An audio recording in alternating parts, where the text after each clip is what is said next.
surviving it and hopefully making people laugh and making people thinking about the world that we're living in and hoping to make it a better place. I think it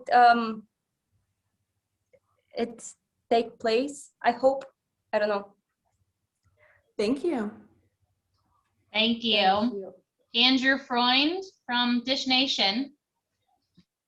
Hey, Maria, congratulations. Hi, thank you so much. Thank you. So I spoke with Sasha last week at the Golden Globes, and he also kind of talked about this journey on this film, but kind of take me on your journey to sitting there in that room with Rudy Giuliani to now and winning this award.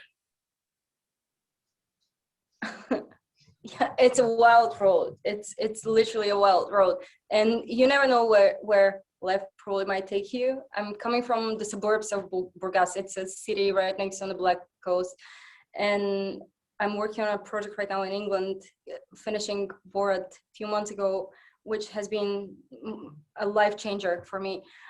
It's crazy, but yeah, the scene that we did with Rudy Giuliani, it's been important, I think, just in general, because we are all human, and if we treat each other better with love and respect, the world will be a better place.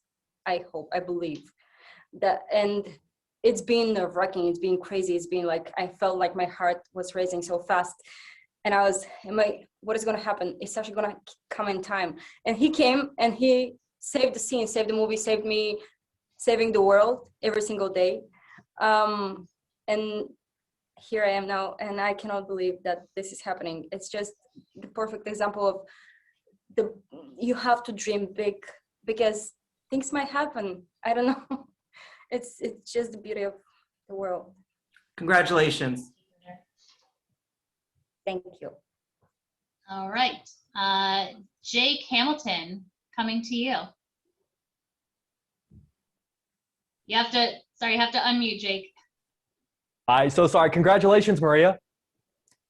Thank you very much. I mean, I'm going to interrupt because my mind was completely blown. I have to say that just being nominated alongside the names of these incredible, inspiring women has been a huge honor for me.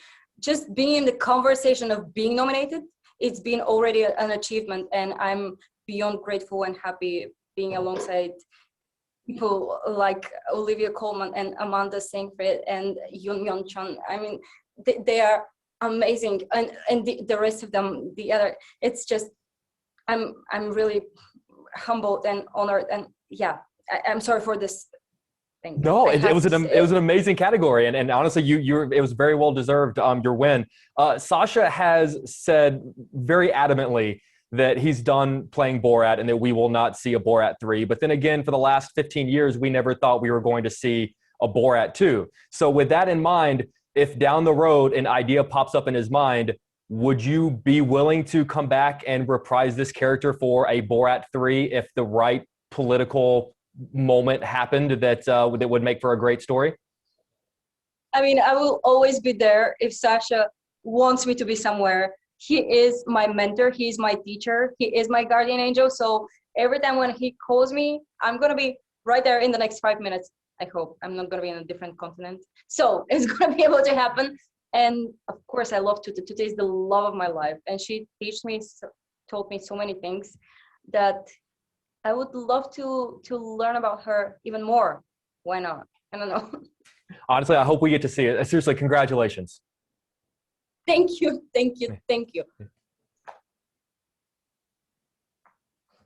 All right, I think we have time for one more question. So Sonia from Canada, I'm gonna let you unmute. Thanks so much for that, Maria. Huge congratulations to you. I can tell that you're feeling quite emotional right now, and you mentioned that this has changed your life. You know, it really is such an iconic role to work with also Sasha. What has been the biggest takeaway for you in this entire project that you will now apply to all your future projects? Thank you so much for the question, and you're amazing. Thank you. Everything has been crazy for me because it literally turned upside down my whole life. Probably the idea of letting yourself to be guided by your inner voice. It's something that I learned the most from this project, and I'm gonna try to increase in my future work. I don't know what it's gonna be. Is it gonna be something dramatic? Is it gonna be something in a comedic world? But something that somehow subconsciously you know what your hearts want, you know the right things. So listen to your instincts, and you will never be wrong. And that's what actually Sasha from the very first time told me. Just use your nerves, use your passion, because the moment when you're nervous, it means that you care about something. If you care about something, you're gonna be passionate about it. So use this, convert it in something that it might actually help, not only make you feel what is happening right now, because I am nervous as a person. And I think I'm gonna try to use that in future in any kind of work that I'm gonna do. Hopefully I'm gonna work, because that's the love of my life, working as much as possible. And Beautiful advice. Thank you so much. Thank you. Okay. Thank you so much, Maria, and congratulations. Thank you, thank you, thank you, thank you. All right. So we are going to bring in Jillian Anderson, who is our winner for Best Supporting Actress in a Drama Series. If your question for Maria didn't get answered, please put your hand down and then re-raise your hand if you have a question for Jillian. Thank you.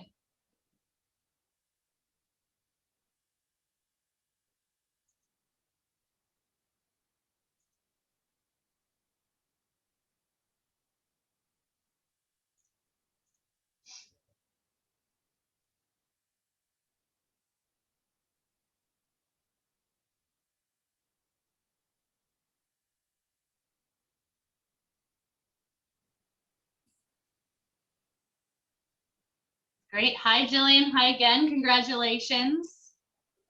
Thank you very much. So we're going to go through a few questions here. Dewey, I'm going to come to you first. If you want to unmute. Ms. Anderson, congratulations. Why, thank you very much. There had to be some trepidation stepping into the role of such an iconic figure as Prime Minister Thatcher. What was it about, was it the writing, was it the setup that made you want to take that leap and take on this role, which obviously led to today and your big win at CCA? I hadn't seen any scripts when I had said yes.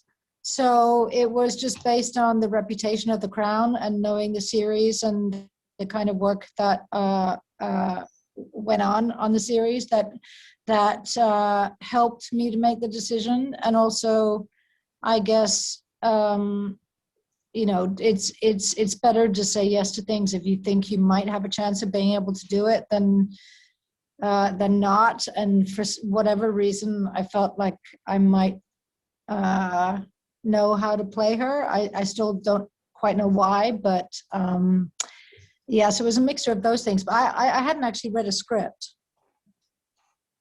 which is unusual. I would imagine so, but I thought it was uncanny. And as having a grandmother who grew up idolizing loved Prime Minister Thatcher, you were brilliant, and it was an amazing performance. Thank you for your time. Thank you. Thank you very much. Thank you. Noel, coming to you next. Hello, Jillian. How are you? I'm good, thanks. How are you doing? Absolutely marvelous. Thank you for taking the time, and congratulations on this. You just continue to get better with everything you do throughout the years, and I always get excited when I know you're attached to a project. Thank you. For this particular role, what was the one scene that you performed where you realized, wow, we do have something here? There is something special about this project. Do you remember that scene?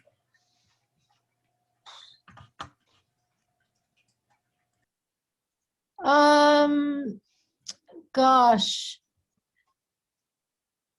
Not necessarily. It's interesting because I was quite nervous about all of the audience scenes because for obvious reasons. And so it definitely wasn't any of those while I was doing them. But, you know, we had a chance really early on to do the Balmoral episode where there's quite a lot of humor there, and it's a really a good example of the relationship between Thatcher and her husband, played by Stephen Boxer, and it just kind of allowed us to have fun and to kind of play with the things that we've been studying about, to dive into their mannerisms and stuff and their quirkiness, and the range of her personality really comes out in that, between, being quite, having quite a wit to her, and at the same time being incredibly serious. And so I guess I kind of feel like during that episode, it kind of felt like we could spread our wings and see what we had, and it felt like we had something worthwhile. Thank you. Lauren from ET. Jillian, hi. I talked to you before all this, but you did it. You won. Congratulations. Thank you. What are you going to go do to celebrate in the middle of the night in Prague right now? And who do you think you'll hear from in the cast first, or who texts you first when great news like this happens? Well, the first thing I'm going to do is pee, because I haven't for a while and I really need to. And I'm going to take off this outfit. I wish that I'd only worn half of it. And not that it's not amazing. It is amazing. And I'm grateful. And who I don't know if they are they awake? I don't know. They must be awake, some of them, because their nominations are coming up, but they haven't texted me yet. I don't know. I don't know. Usually Olivia would be the one. But I just saw a picture of her still face, so she may be sleeping. She may actually be horizontal right now. But we hope you get some well-deserved rest. And we say thank you for wearing that Dior pantsuit, because it's giving us life that we all need. So thank you, Jillian. Thank you. Thank you so much, Jillian, and congratulations. We will let you go for the evening. Thank you very much. I appreciate it. Bye. All right. So again, hands down, and we'll restart. We have Michael K. Williams, who was our winner for Best Supporting Actor in a Drama Series for Lovecraft Country.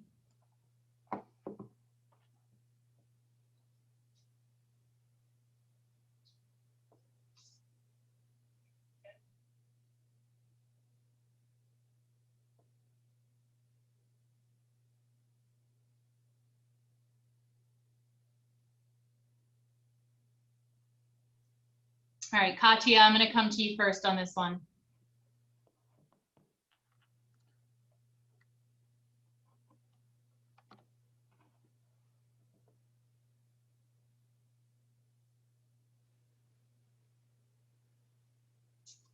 Hi, Michael. Congratulations. Thank you. All right, let's get to some questions. Katya, we're going to start with you. Hi, Michael. Congratulations. This show was such a huge hit, and it also has changed the culture on representation. What do you hope that a show like this says about the future, especially when it comes to Black people and shows about expanding the box? What I mostly hope is that youth, particularly youth from my community, will watch this and get a sense of the legacy in which we come from, the greatness and all the obstacles that we've overcome to be alive today. People fought and died and gave their last just so we could be and live and walk and have the experience to be here today. And there's a greatness that comes along with that. And I also hope that it would be my hope that people will see how we got to this place of disarray. This didn't happen overnight. This didn't happen with one administration. This was brewing for a very long time over a series of events that have gone unresolved. And Lovecraft Country, in my opinion, gives us a blueprint to how things got so divided to where we are today. Hopefully we can, go back and fix some things and start to fix our things to make it a better future. And so I hope the youth mostly walk away with that impact. Thank you so much. And again, congratulations. Thank you. Thank you. Elmarie. Hi, Michael. How are you? Congratulations. Thank you. Now, you're welcome. This kind of piggybacks off of that question a little bit, but with this genre being sci-fi and kind of fantasy, it's something that not most African Americans are drawn to. It's kind of in our culture or community, you would be considered like a nerd or something like that, but it's a beautiful story. What do you think can come of this series being so popular in that genre and making more people in our community comfortable expressing themselves, in that sci-fi fantasy world?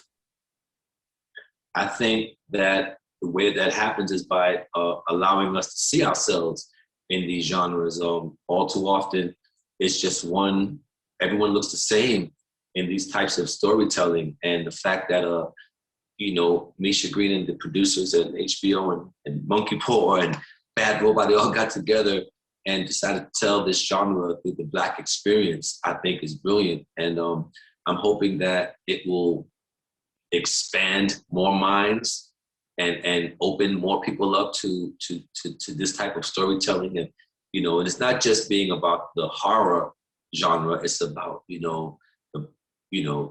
what it is to be Black in America, being the real horror.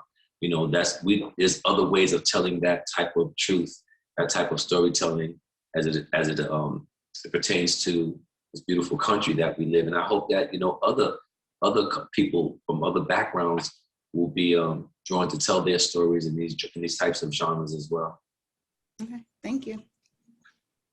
All right, Brandy, coming over to you for our final question. Hello, congratulations again. You're one of the actors. I see your name with the project and I immediately get excited because we never know what we're gonna get. And so I wondered if you could talk about the intentionality for you in choosing your roles and not getting pigeonholed. And I think especially, with Lovecraft and being something so outside the box.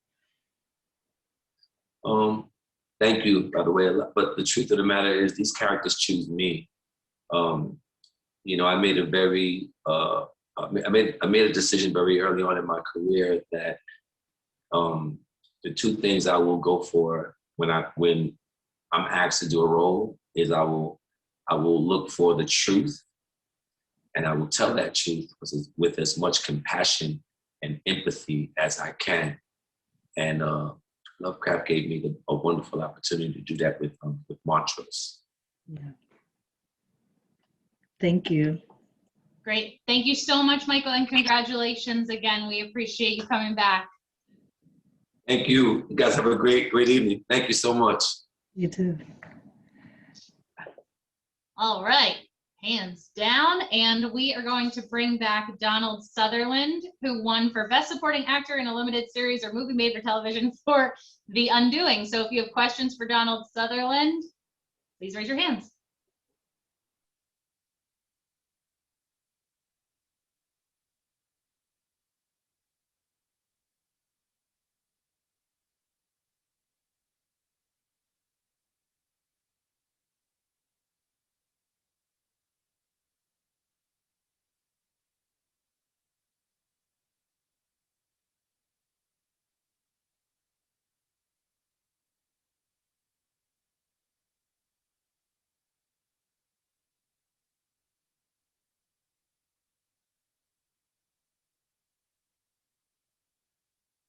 Oh.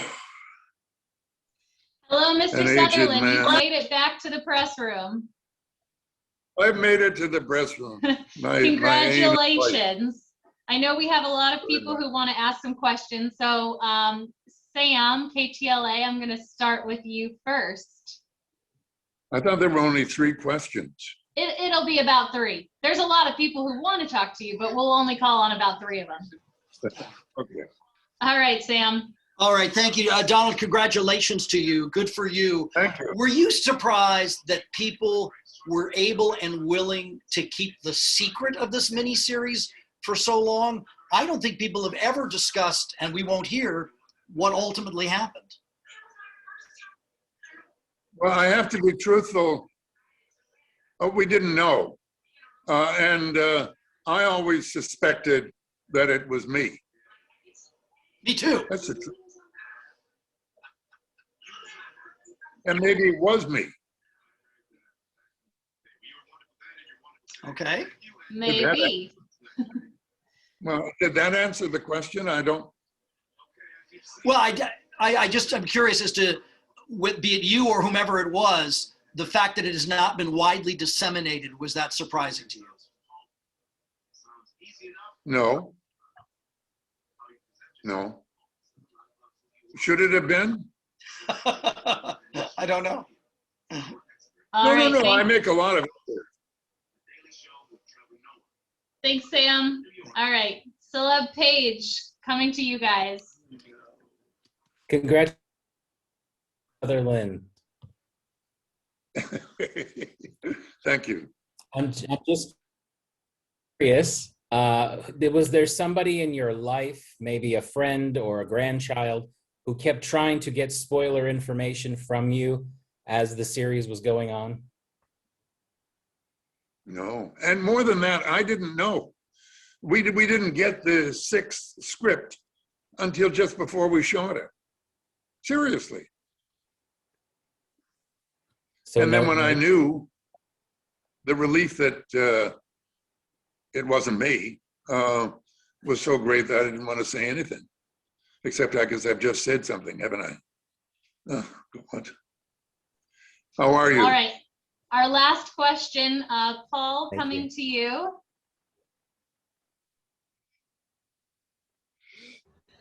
All right. Well, thank you so much for being with us, and congratulations on the wins. Very exciting. Thank you. And we to do what you do and do it so well, you have to be in a successful mindset all the time. And what is it that you have always kept in mind that keeps you on such a great path?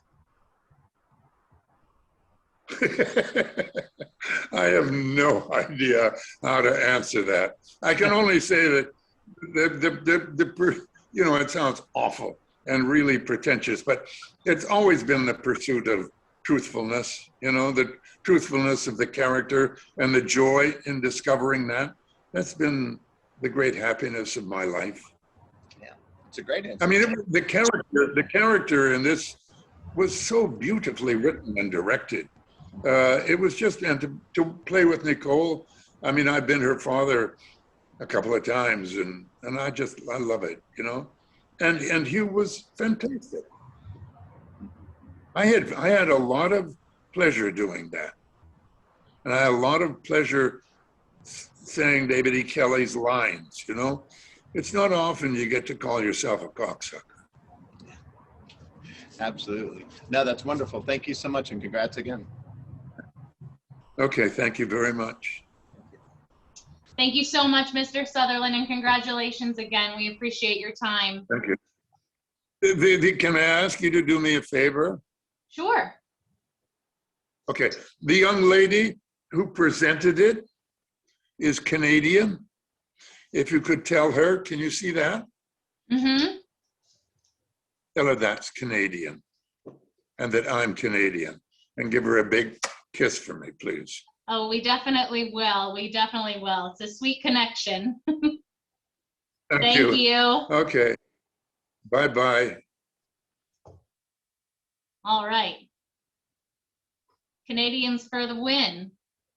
Okay, so hands down, we will start over again, and we have Uzo Aduba coming in, who won Best Supporting Actress in a Limited Series or Movie Made for Television for Mrs. America.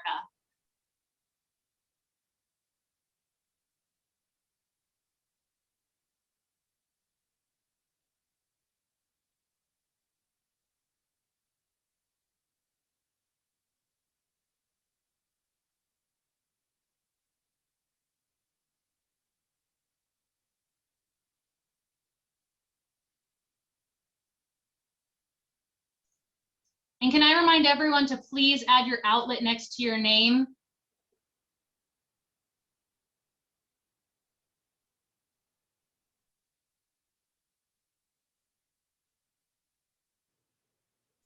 Hi, Uzo, congratulations. Thank you so much. You're like, which of these little boxes is gonna be talking to me?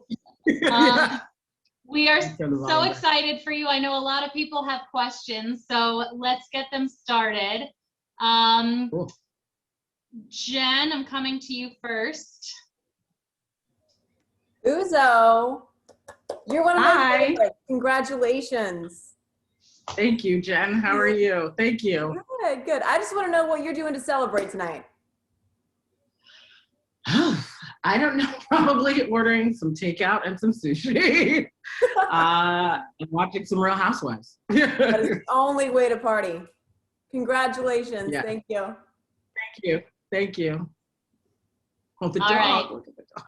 Anna, coming to you next. Let me get you unmuted. Okay, we're unmuted. Uzo, hello, how are you? I'm well, thank you. How are you? I'm good. You know, first of all, congratulations.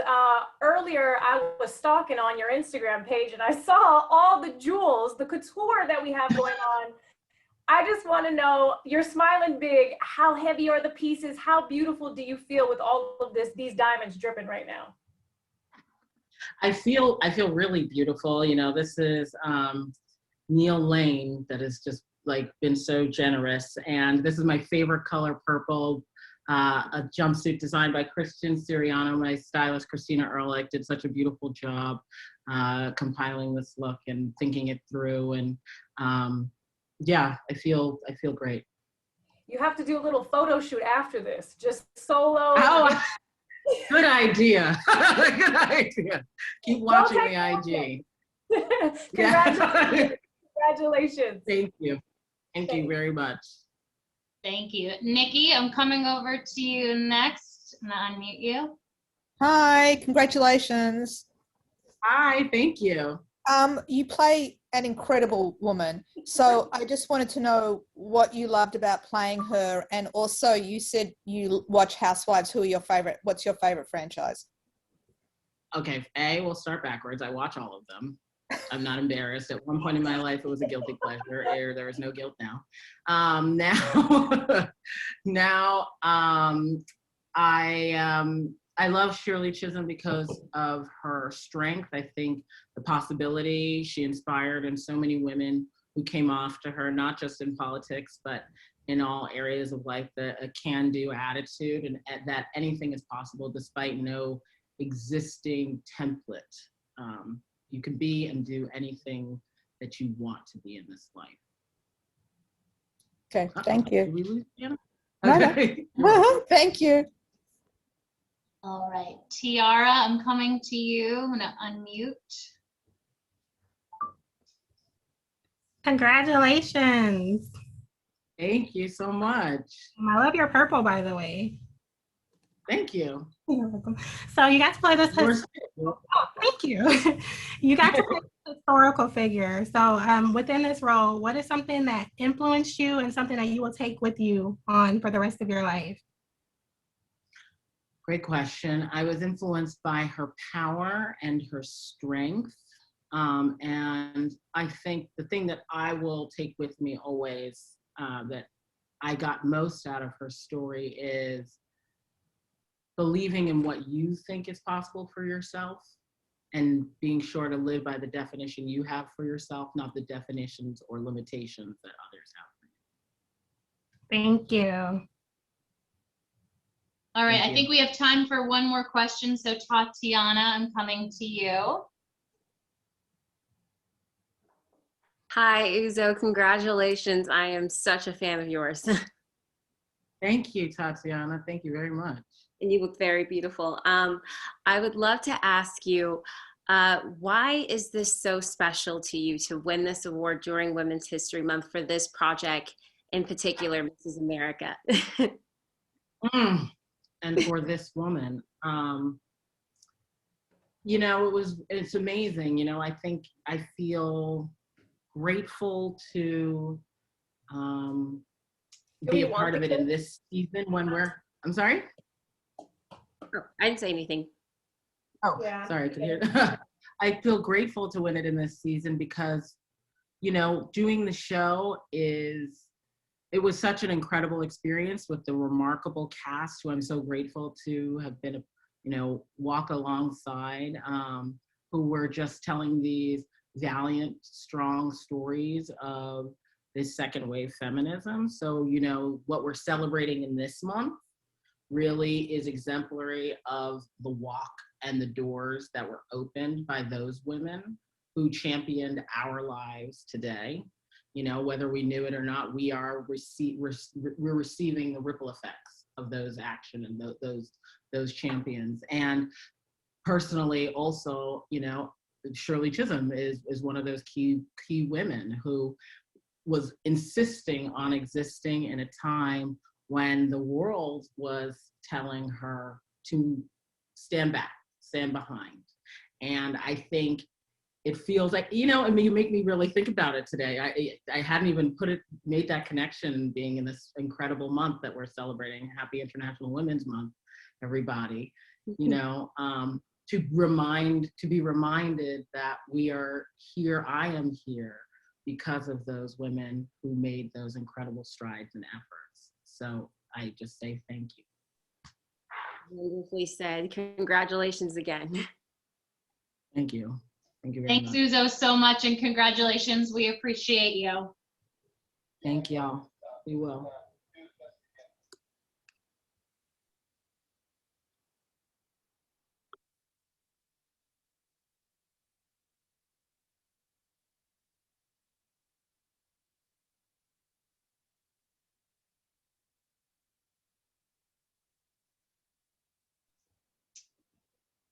Okay, so we have a bit of a break, just waiting on the next group of winners. I'll keep you all posted. Thank you. If you could unraise your hand if your hand was raised, that would be great.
Hello. Okay, Emma, first of all, congratulations. And again, I'm jumping on the fashion bandwagon over here.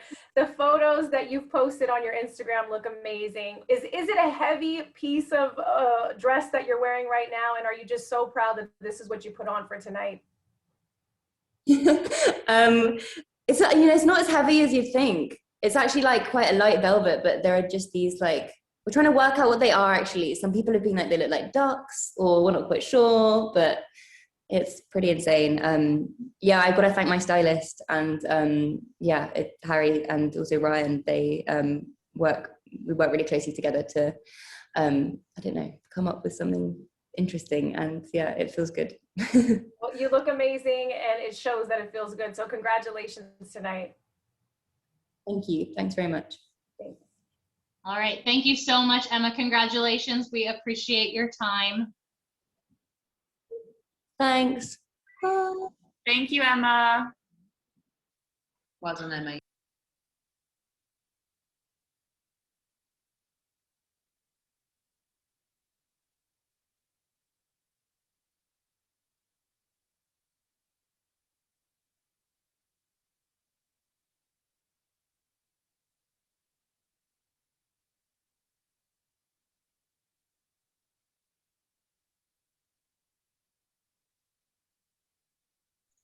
Okay, if everyone can put their hands down. And I'm just going to remind you one more time, if you can please add your outlet next to your name. If I don't see the outlet name, I'm not going to call on you. So unless someone told me that you couldn't do it. Thank you.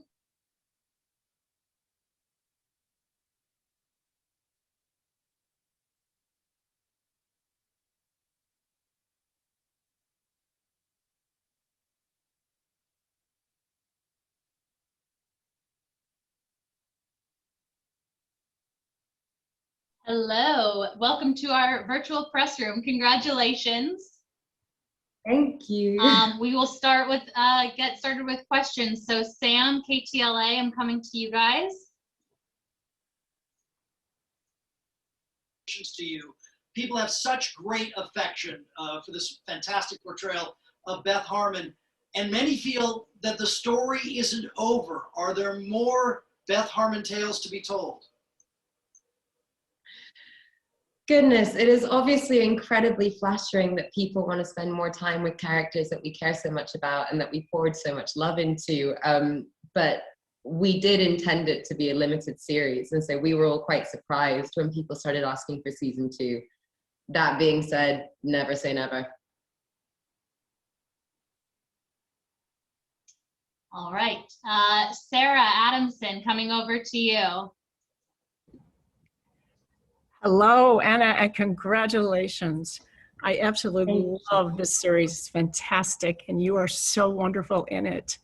I want to ask you, as being a former teacher in chess, I taught chess myself. What has chess taught you about the world?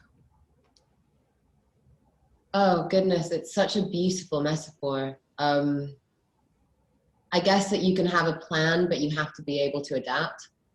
You have to be able to pivot. You have to be able to think on your feet.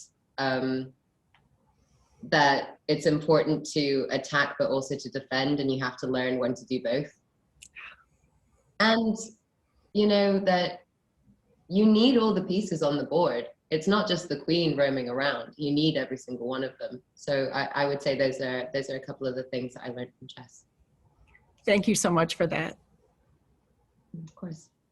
All right, Alfonso, coming over to you. Anya, congratulations. We're very happy for you in Latin America, and I want to ask about this character that you had the time to elaborate and to discover all the layers. And I want to know, how was it for you to have the opportunity to go into her past, present, and define her so well? Number one, thank you.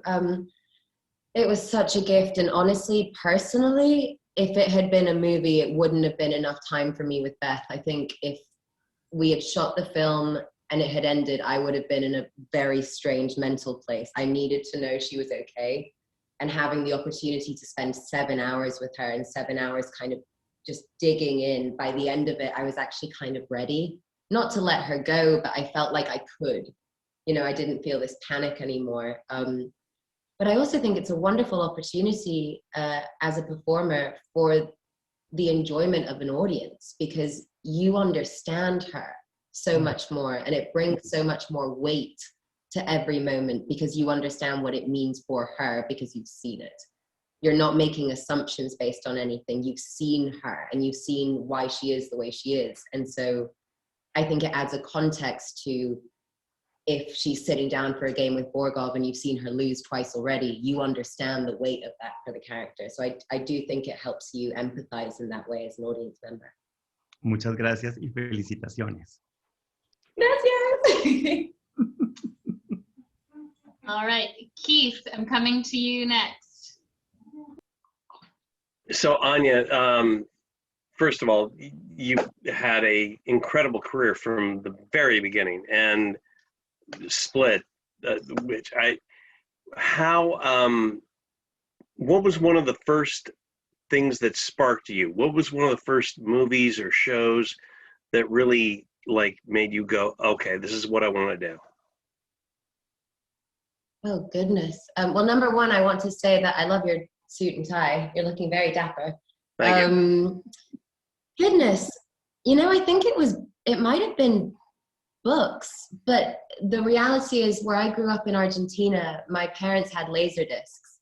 And as you know, you have to turn those over. And as the youngest kid, it was my job to swap it over. And so I kind of grew up having a real reverence for filmmaking. It was this exciting thing that we sat down and we did, but it was almost a communion of sorts, you know, and I just fell in love with those worlds, and then have been trying to get into them or playing them in my mind ever since. But Laserdisc, what was the big one? What was the one where you were like, oh, we're doing that tonight? Oh gosh, I mean, well, different ones for different people. Jumanji was huge for me because, you know, any 90s kids movie with an animal was on repeat in my head. And I think there was definitely a part of me that was like, ooh, there's a kid that gets to ride a whale. I want to do that. Like, I don't know what that job is, but that seems exciting to me. Thank you. No, congratulations. Thank you. All right, Sammy, I'm coming over to you. Hi, congratulations. I'm so proud of you. Oh, thank you. Thank you. You look beautiful tonight. And my question for you is, what was the biggest challenge for you for playing this role and how did you overcome it? The biggest challenge was also the greatest gift, truly, which is I act usually from a place of empathy. And so I treat the character as if they're my best friend or sister or roommate, you know, somebody that I live very close with, that I make a real effort to make them walk differently, talk differently, laugh, cry differently. And from the second I read Beth in the book, I realized that in order to tell the story truthfully, I had to give up a lot more of myself. And I had to let that be seen. And I'd never done that before. And, you know, the benefit of that is I was never reaching for anything. I just sort of showed up on set and it was there immediately, which is a beautiful way to live a character. But the negative side of that is if Beth was having a bad day, I was having a pretty bad day. And learning to separate, why do I feel so anxious and this and that? And then going, oh, these aren't my feelings, but I have to live them today. And I have to sit with them and I have to be able to differentiate that. So that took some getting used to, but I wouldn't change it for the world. Well, you're incredible and congratulations again. So proud. Thanks. All right, I think we have time for one more question. Lauren, I'm coming over to you. Thank you. Hi, so many can you guys hear me? I'm sorry. Yes, okay. So many congratulations. How are you going to celebrate? And can you give us any details on your look tonight? Because it is amazing. You look gorgeous and the earrings, you're just serving it for all of us. Thank you. Yeah, you can't see it, but at some point there'll be a photograph. It's very big. There's a lot of poof. Okay, how am I going to celebrate tonight? Well, it's going to be like 2 a.m. in London quite soon, and I have to go to work tomorrow. So I'm going to work, which I'm really excited about. It's my favorite place in the world. So that's what I'll be doing. And the dress is Dior, and I love it. And I have these very fancy gloves. And it's kind of fun to dress up in your own house. I don't know what it is. You know, you get to play your own playlist. You just sort of swan around. It's great. And then you can be in your pajamas in like a minute. So it sort of works for me. Between this and the globes, is this all sinking in? How is this feeling for you? The honest answer is no, not at all. My brain hasn't caught up. I think it might be a while before that happens. But honestly, it just feels so wonderful that people love the show. My biggest regret is that I can't be with the people who made it, because they are my family and, you know, the loves of my life. And it would be so nice to be able to hug everybody. But it's a privilege and it's a joy. I feel so lucky. Thank you. So many congrats. Thank you. Thank you so much. We're so appreciative of your time and congratulations again. No, of course. Thank you all. Have a wonderful evening. Bye.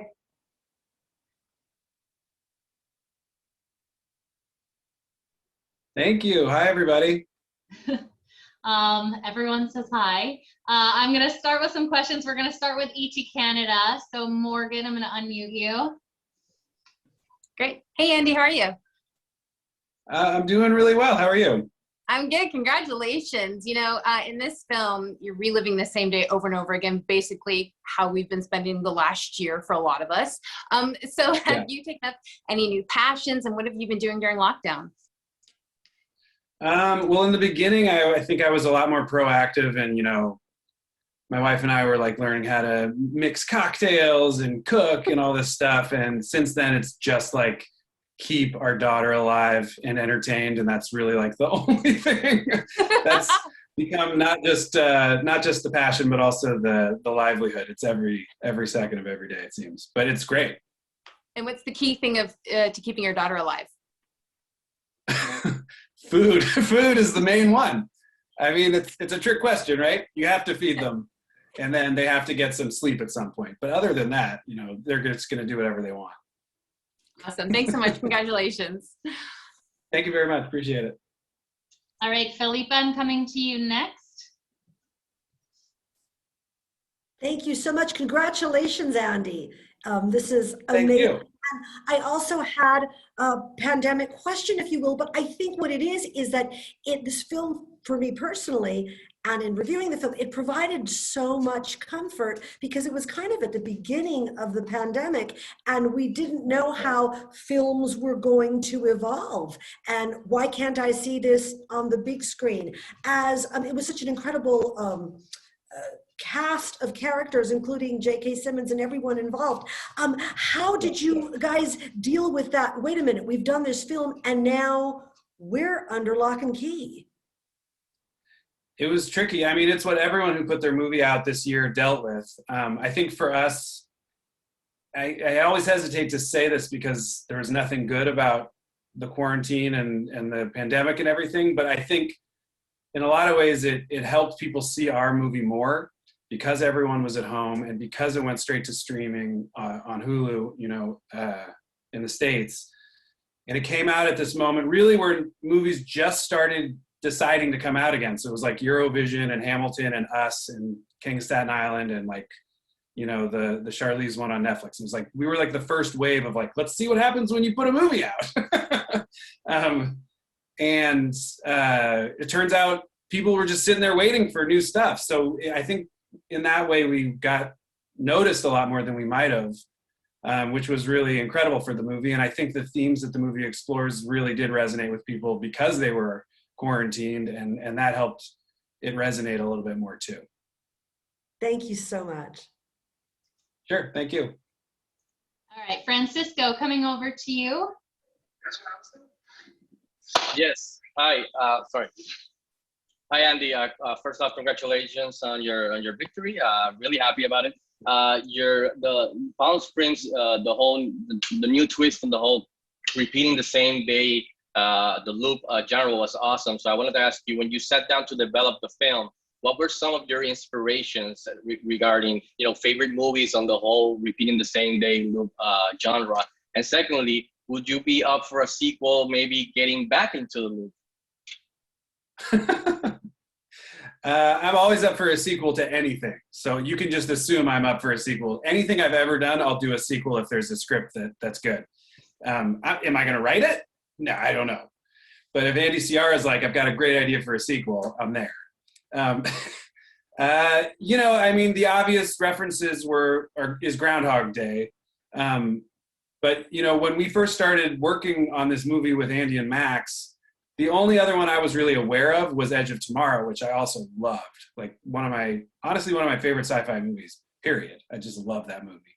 And then, you know, we tried to keep those in mind as we were sort of like trying to make sure that we were, you know, letting the audience know that we were aware that we're not like inventing this, that we're trying to take it into a new direction and take it maybe a step further even, because we're all in the same viewing, you know, experience together as people who watch everything. And during the time that we started developing it and then we got it greenlit, then Russian Doll came out. And that's, you know, my friends who made that. And I watched that and I was like, oh man, this is good. Are we toast? And then we just kept pushing forward. And then, you know, people were like, oh, like Happy Death Day. And I was like, ah, shit. But it turns out it's just a cool genre. You know, it's It's something that if you have a new and unique take on it, I'm gonna watch it because it's cool, it's fun. There's something really gratifying about watching people go through the trials of it, and as long as it's a unique take, I think people are still interested. So I'm glad we didn't bail on it, but it was definitely discussed a few times because we were like, uh-oh, are there too many of these? Thank you. And last Awesome. question, Dewey, coming to you. Andy, I wanted to toast your victory. I just want to say congratulations. Hey. I love that. How is it? I haven't had one. It's lovely, but the thing that I want to know about is there's one scene in the film that makes me laugh every goddamn time I see it, and it's the damn arrow scene. How many takes was it? And just give me some sort of scoop, because Jesus Christ, that's hysterical every time I watch it. Well, thank you. I will say when I first read the script, that was the moment that I decided I wanted to do the movie. So I think we're on the same page there. We probably did 5 or 6 takes. We kind of knew that we had what we needed pretty quickly. And, you know, there's a little bit of trickery in terms of getting the arrow in and all that kind of stuff so that, you know, you split the cut and that kind of thing. But generally speaking, it was like, we're out in the middle of the desert. I'm screaming at the top of my lungs. It's like 2 degrees. And, you know, Kristen and I are like rolling around on a boulder, and the snake wrangler's like, I can't see, there might be snakes. So we were moving pretty quickly. It looked like JK had too much fun shooting that arrow at you, man. The whole thing with JK, he from the jump, he texted me, can't wait to torture you. That's how he told me he was doing the movie. So I knew that he was going to lean into it, but that's fine because everyone knows I'm method. Thank you, Andy. That was really great. Yes, Awesome. thank you, Andy, so much for Appreciate your it. time. Congrats, and have a great rest of your night. Appreciate it. I'm glad I showered. Have a good one, guys. Hello, hello. Congratulations. Thank you so much. Yes, that's the face right now. First of all, how are we feeling? And what would you say to that little girl growing up that you would tie with Jerry Seinfeld, first of all, but take a win home? It is such a beautiful night tonight for you. You know, I think I said it in my acceptance speech. First of all, she's never been little. She's always been thick. LOL, survival of the thickest, out now. But you are enough. You are always enough, because we always feel like we need to do more. We need to look this way. We need to buy this thing. And it's like, wow, when you really just start living in your own skin, that's when you really start to fit into your own world and your own definition of what being a winner is. So that's what I would say. Yes, you better come through with the Eurovision at lashes and whatnot. Girl, we're trying. I'm trying to keep up with you. No, I'm trying to keep up with you, girl. Stop it. I'll see you at Soul Cycle once it opens again. Stop it. Congratulations on everything. Thank you. You're welcome. All right. Elle Marie, I'm coming to you. You can unmute. Sorry, took a second to unmute. All right. Yes, you better serve royalty. Yes, what in the background is going on? But look, all that to you again, congratulations. So you mentioned a little something, you have a book out, Survival of Being Thick?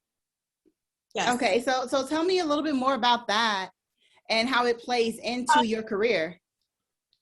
I mean, you know, Survival of the Thickest is plus-size essays in a small-minded world, Al.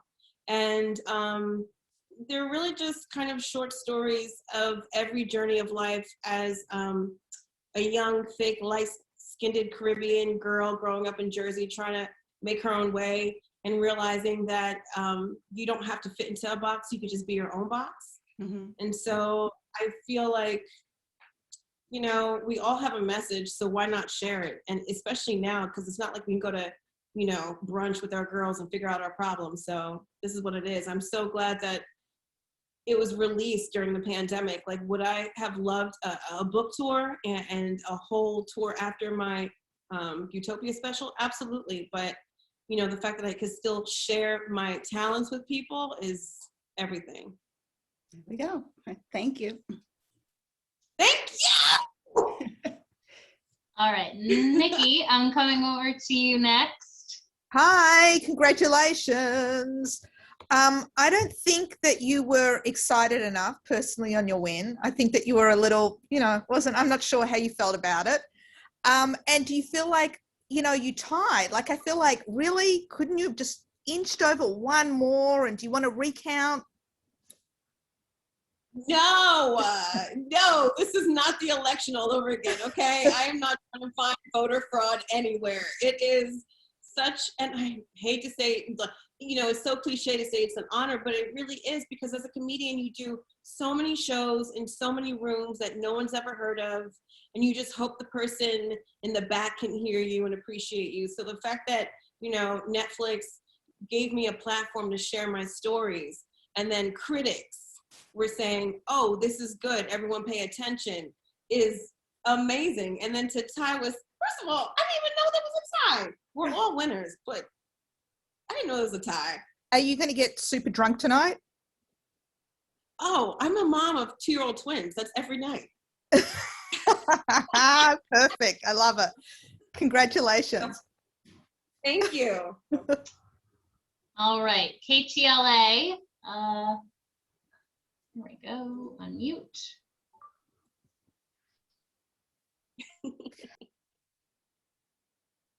Excellent winner. Have you changed your bottoms, or is that what we still have on now while we meet with the press? Oh, come on, Dan. You know we still got them on. Let's go. Let's go. Comfort, baby. We need the comfort. There we go. So could this be the debut announcement of launching your own fashion line? Look, give me that Shark Tank episode. Sharks, I present to you 7% stake. A very comfortable, leisurely, award-winning, tie-breaking, casual line, plus size. Yes, let's do it. Good. We'll look for it. Good for you. Congratulations to you. Thank you so much. All right, Jen Lammers coming over. I can hear her. You don't need to. Michelle, congratulations. Hi, Boo. How are you? Tying with Yeah, Jerry can I ask Grace Seinfeld, about that? that's She huge. said she's fine with that. I'm wondering, and you talk about confidence all the time, when Because, some yeah. people, you know, don't even know how to get ask there. Grace how What it put you on sounded. that path? What put me on the path? I'm sorry, somebody was talking while I you were heard that, talking. yeah. What put you on a path toward that confidence? I'm so sorry. Say it one more time. This is going so well. What put you on a path toward the confidence that you're at right now? I think at one point I was just tired of waiting for someone to make me feel confident and special and worthy.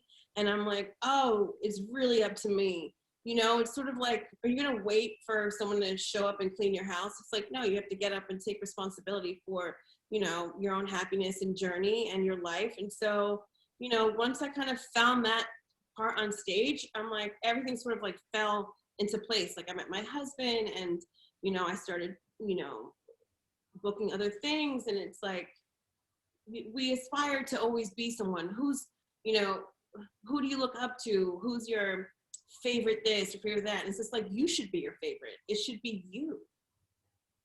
I'm writing that down. Thank you so much. Noted.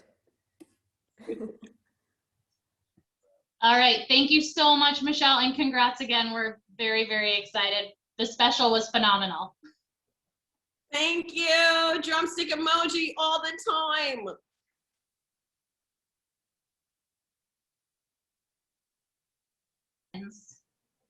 Thank you very much. Thank you very much. All right, we have a lot of people who want to talk to you, so let's get this started. Jake, I'm coming to you first. Sasha, congratulations. I'm actually talking to you from Chicago. So seriously, this movie means a lot to us here in our city. So seriously, what an incredible film.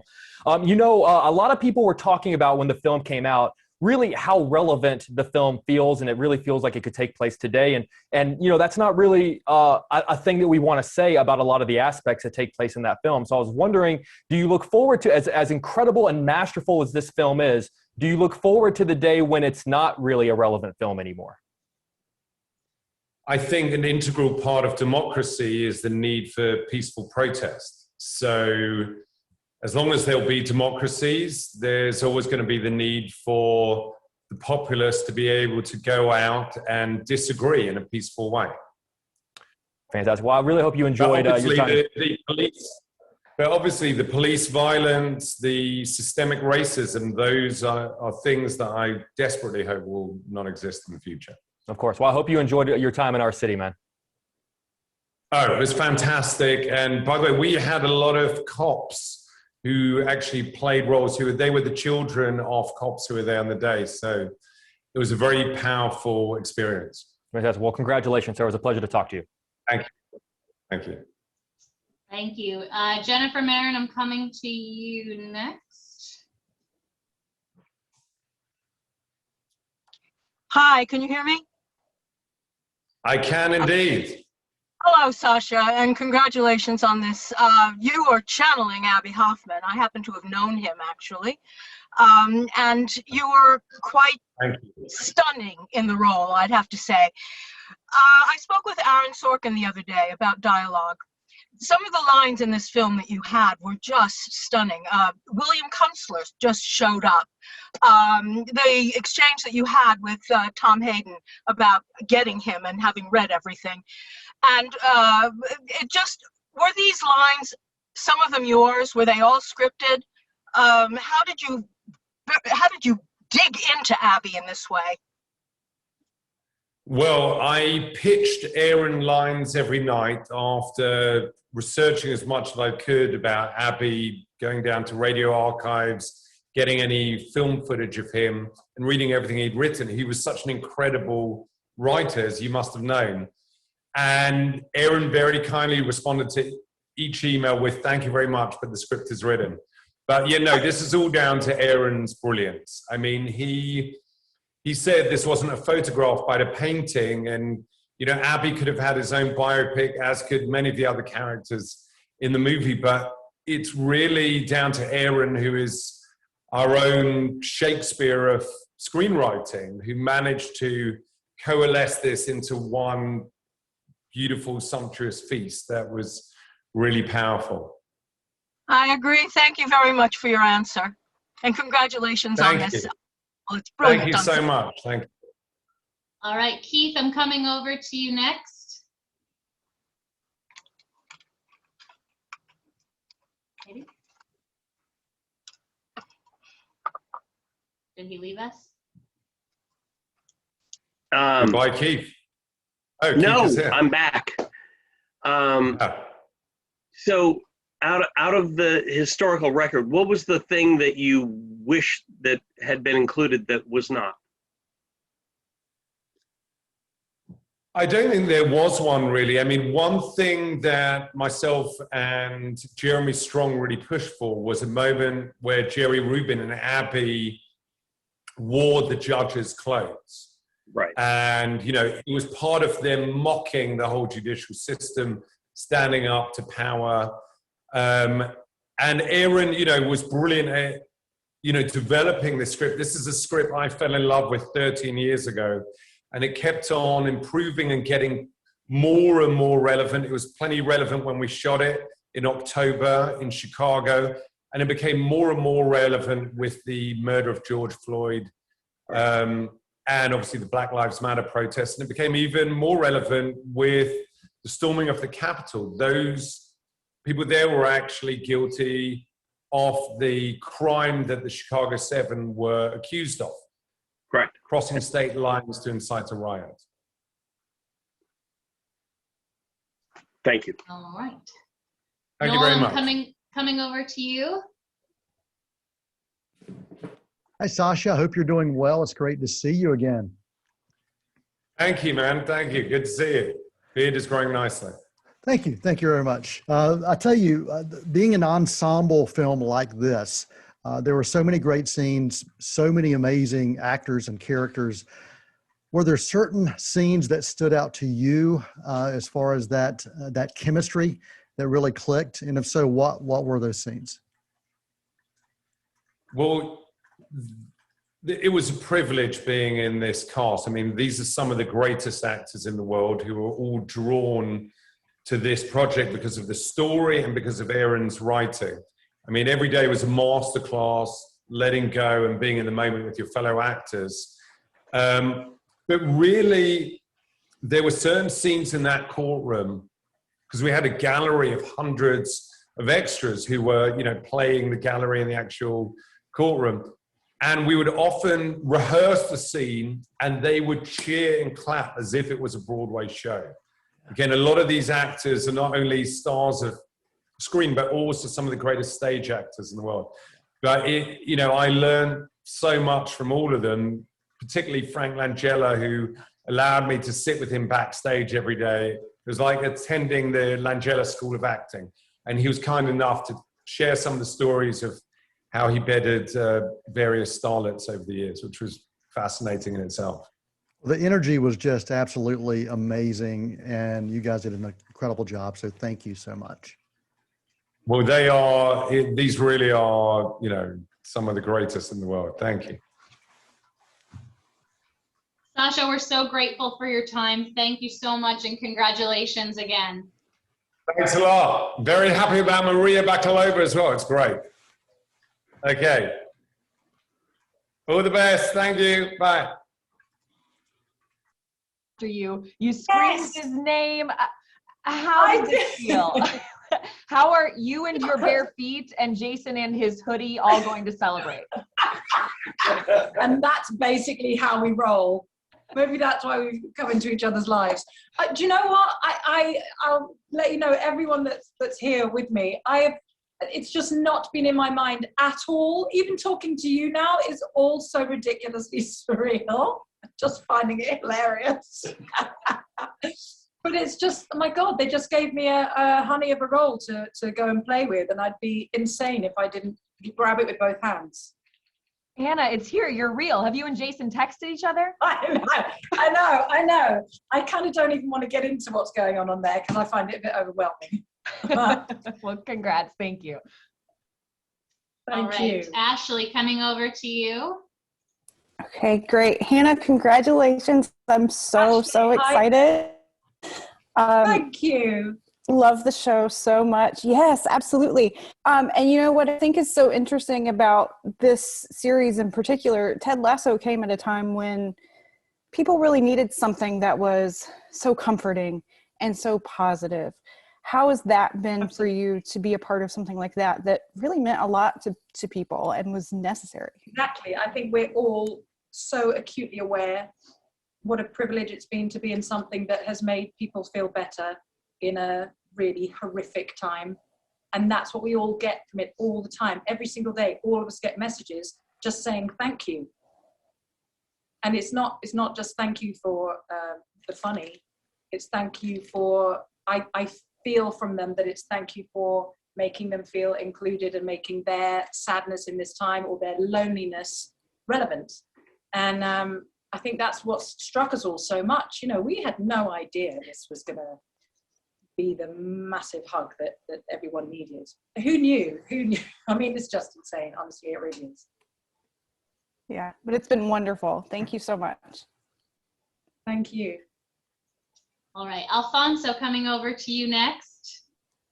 Hannah, congratulations. We spoke at the junket. We've spoken before, haven't we? Yes. Alfonso, have we spoken before? For the Hello, junket, my friend. yes. I'm so happy. Yes, for I you. remember. And it's so incredible that you have had the opportunity to do this character so different from the one in Game of Thrones. And here you even got to show us your beautiful voice. And I want to know, how happy are you with the fact that this character allowed you to do something so different and to show all the things that you do and you do so well? Yeah, I think being, I'm 5'11", 46-year-old woman. These things don't come around for women that are my age or look like me very often. So that's what I mean. Like when I went in for my first meeting for it, I just thought, you know, don't get too attached to this, because whoever gets to play this part has just got such a gift. So now being down the line here, it's just, I just can't fathom what's happening, really. Thank you and congratulations. Thank you. So good to see you again. Nice to see you. All right, Sammy, coming over to you. Hi, congratulations, and you look beautiful. And Hi there. You're 5'11", I'm 4'11", so we're like opposite. I have the question. That's brilliant. Yeah, so we're on opposite ends. So, but I love it. But my question to you is, what was your favorite moment about filming this whole thing?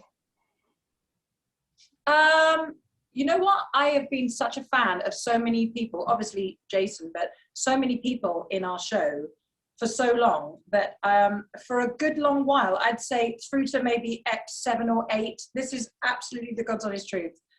Through to those episodes, I really had to kind of put my fangirling to one side.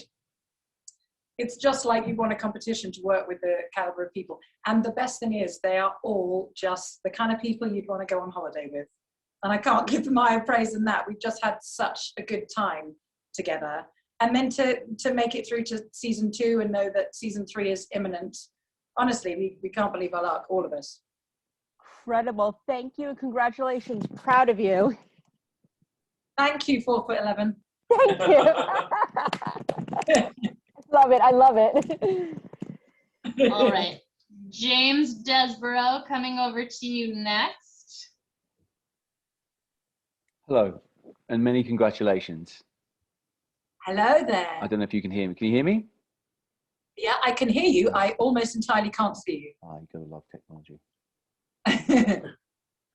Let me try that. Can you hear me now? I can. Okay, I wonder if you can hear me.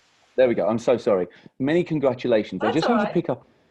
I wanted to pick up on a point you raised earlier, and I think it really speaks volumes that you've won this award today, because perhaps 4 or 5 years ago, Hollywood and the British female industry representation were talking about not having roles which are multi-dimensional, not having characters that go beyond simply one narrative. This role is comedic, it's emotional, it's powerful. You talked about these roles don't come along very often. Can you just talk about embracing that role, getting that role, and what you think this means for the future of women getting roles like this? I just think it's so exciting because so often you don't see a character that is painted as a glamorous, totally together woman. You don't see the fragility and the despair and of sorts the depression. And so when you're given something like this that is totally three-dimensional before you've even touched it, you'd have to be a fool to not actually really roll your sleeves up and get in and give of yourself. I was so aware the responsibility to women of a certain age who feel like they're left on the pile or that they're going to be. I felt such, and still do, season 2 now. If you speak to any of the directors I'm working with, I'm always checking in about whether I'm representing a certain woman enough. And I know that there's the funny, of course there's the funny, but the writer's room take care of the funny without me even leaning into it, you know? So it's more about playing three-dimensional woman that is one day this and the next day that, and that's just how it is. Lovely, thank you. Thank you. All right, and I think our final question, Keith, I'm coming over to you. Where'd you go? There we go. Adam, absolutely adore the show. Thank you so much. One of the things I find fascinating is that everyone talks about it's a feel-good show, but at the end of it, it's a man who's largely lost his wife. His FC's been sent down. What do you guys talk about that a lot? Because I mean, I think there's a very deep base of and your character as well of sadness, and I think that's the thing that makes it really and truly work. Yeah, I think that's what makes Ted and Rebecca interesting in particular, is because they are people that the universe thinks are okay, and they don't even realize that they're each other's other half. And I don't mean that in any kind of necessarily sexual romantic way, right? But two people that are trying to find hope, that have lost all sense of it, but to look at them from the outside, you would think, oh, we can skim past them, they're just fine. And it's the very ones that you're not looking at that need the help. Lovely. Thank you.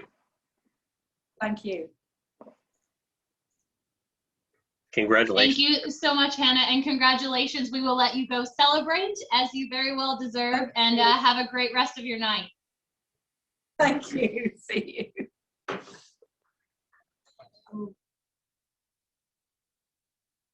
So, gentlemen, congratulations. Thank you. So we have quite a few questions here for you, so we'll get started. Jen, I'm coming to you first. Hello, congratulations, guys. Thank you. Thank you so much. So Jason, your character is always so optimistic. I'm wondering what's kept you positive over the last year? It's been incredibly difficult for a lot of us. And then why did Olivia, you mentioned this in your speech, why did she think this would be a good TV show for you? I think, what I've been doing is trying to live minute by minute. That helps. It doesn't make it all seem too daunting. But yeah, trying to stay optimistic. Good music helps, upbeat music. But I think, it's better question suited for her. But if I were to, try to figure out what she was thinking, I think it was like what I said. She knew that Brendan and I and our buddy Joe really enjoyed making the two commercials that the character sort of started in, and sort of was the impetus for the whole little, the shenanigans we're doing on Apple TV now. And I think she just knew we had a good time making them together. And so why not try to keep those vibes going? Awesome. And Brendan, how does it feel to dethrone Schitt's Creek? I mean, it's an honor just to be in their company. Love Schitt's Creek. And like a lot of people, like sort of gradually found it, especially this last year when my partner, as she was pregnant with our baby, which she had just had 6 weeks ago, said, you gotta watch this Schitt's Creek thing. So we're Schitt's Creek fans over here, and our respectful apologies if we've done anything unto them. Well, congratulations, guys. And Jason, I'm loving the mustache, I gotta say. Thank you. It's a rental. All right. Speaking of all the Canadians, Morgan at ET Canada, I'm coming to you next. All right. Thank you. Congratulations. Well, thank you. Thank you. I just wanted to ask too, I mean, you might not know this, but before Hannah came back to the press room, she wanted to wait and see if your name was called Jason when your category was being read. Her acceptance speech was amazing. You won, the show won. How special is tonight? Oh, it feels tremendous. Yeah, I was really pulling for Hannah, deep down inside. That was the one through again, all this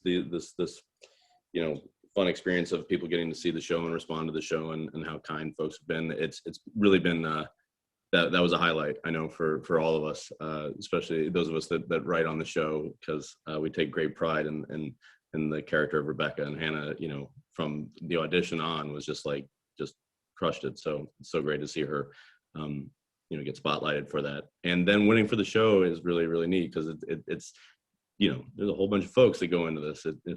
I've said this, before in interviews, but it's really the truth that, Ted Lasso, yeah, it's a character. Yes, it's the name of the show, but really Ted Lasso's a vibe. And that vibe is, it goes through everybody in front of the camera, behind the camera.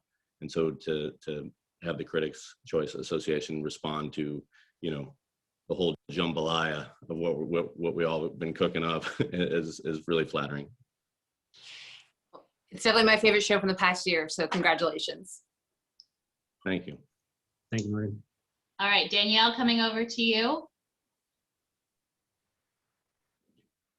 Congrats on the win and greetings from Chicago. Yes, hello. Jason, what I want to know is, what is the biggest improv lesson that you've taken throughout your career? Yeah. I think, there's a few that come up, but I mean, certainly the tenets of improv, yes, and, adding, agreeing with something and then adding to it.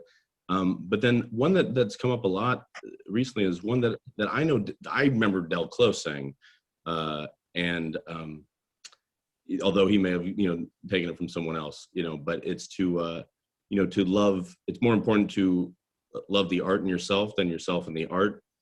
And that's one that really resonates, especially as we're, going through this sort of process of being handed, trophies for making stuff when like, if I think as long as you keep, your focus on, the storytelling and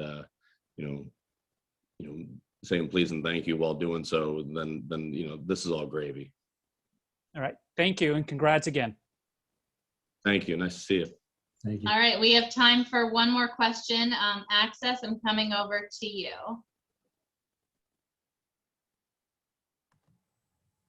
Hey guys, can you hear me? Mm-hmm. How you doing? First Yes, of yeah. all, congratulations to both of you. I covered the junket and I watched the show and I'm a fan, so congratulations. I'm really happy for you guys. Jason, I just got to talk about the hoodie. Back to back, you got so much press and traction for the first hoodie. We have another one. Can I see what it is? Can we get a fashion show going on? It's a good one. Yeah. No, this is a hoodie from Crockett High School, which is the name of the fictional high school that I am the principal of in the seminal high school comedy Booksmart. I love it so much. Continue wearing the hoodies and rocking them because you look great in them. Thank you guys. Congratulations. Thank you. Cheers. Thank you both so much and congratulations again. We appreciate your time and we will let you enjoy your evening. Thanks again. And thank you again. Thank you so much for, supporting the show. Really appreciate it. Thank you all. Cheers.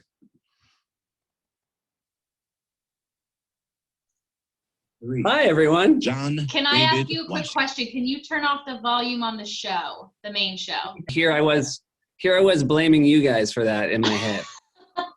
We'll take the blame. We'll take the blame. So first of all, congratulations. And I know your parents are hiding back there, but they are the best guests on your show by far. Thank you. So it's nice of you to bring them. All right, we have a lot of people that want to ask some questions, so let's get started. Lauren Zima, I'm coming over to you. Thank you, Seth. Congrats. I mean, if your parents want to poke their heads in again, no one's going to complain about that. Well, you believe it or not, you don't have to ask twice. Wow. Okay, Mom and Dad, how proud are you Night's guys? about me. Can't one night be about me? I'm sorry, now I only have questions for them. How proud are you two, Mom and Dad? Is the whole family celebrating together tonight? Are the kids staying up late? What are you guys doing? Oh, no. The kids are night. It's way too late for them, but yeah, we're staying And by up. the way, if we wake them up, don't be offended, but we're going to tell them I won an Oscar. They just don't, they're too young to know all of the shows. Right. Okay, but they know Anything Oscar. less than Oscar would really irritate his Yeah, wife. they were right. Oh, wait, what did Dad say? I missed that. Just anything less than an Oscar would not be worth waking the kids up for. Yeah. From my wife's perspective, you understand. For us. Yeah. Well, congrats. I know other people have questions for you, but Mom and Dad, does this feel pretty great? I mean, to be able to celebrate with him after getting, I think you guys said you're vaccinated as well. Yes. Yeah. Oh, it's the bag. Yeah. It's crazy. Crazy. This is great. It's the second best thing that's happened this month. I see where you get your humor from. Okay, thank you guys. All right, my Access fam, coming to you. Thank you. Hi, everybody over there. Everyone looks amazing. I'm trying to see, Seth, who you look like most. It's a beautiful blend of this family. Thank you. How are you guys doing tonight, and how are we going to celebrate? That's all I need to know. Well, it's pretty late on the East Coast, and we've already played board games to get this late in the evening. So I'm a little worried what else we're going to do. Yeah. Is it bedtime? It's probably going to be bedtime after this. We've been very lucky, as we mentioned, recently vaccinated. So the grandparents got to do something they haven't done for a long time, which is see the grandkids, and it is a very tiring. It's a very tiring day. So I'm impressed we made it this late. Yeah. Yeah, we've been here all weekend, and thank God I'm tomorrow.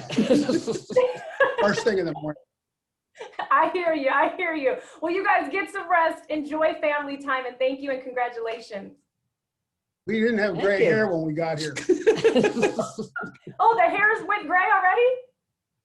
Yeah, Yeah, this weekend. it was black this morning. Well, listen, you rock the gray. Thank you, guys. Thanks. Thank you. All right. Darren and Celeb Page, I'm coming over to you. Hey, Seth, congratulations. Thank you.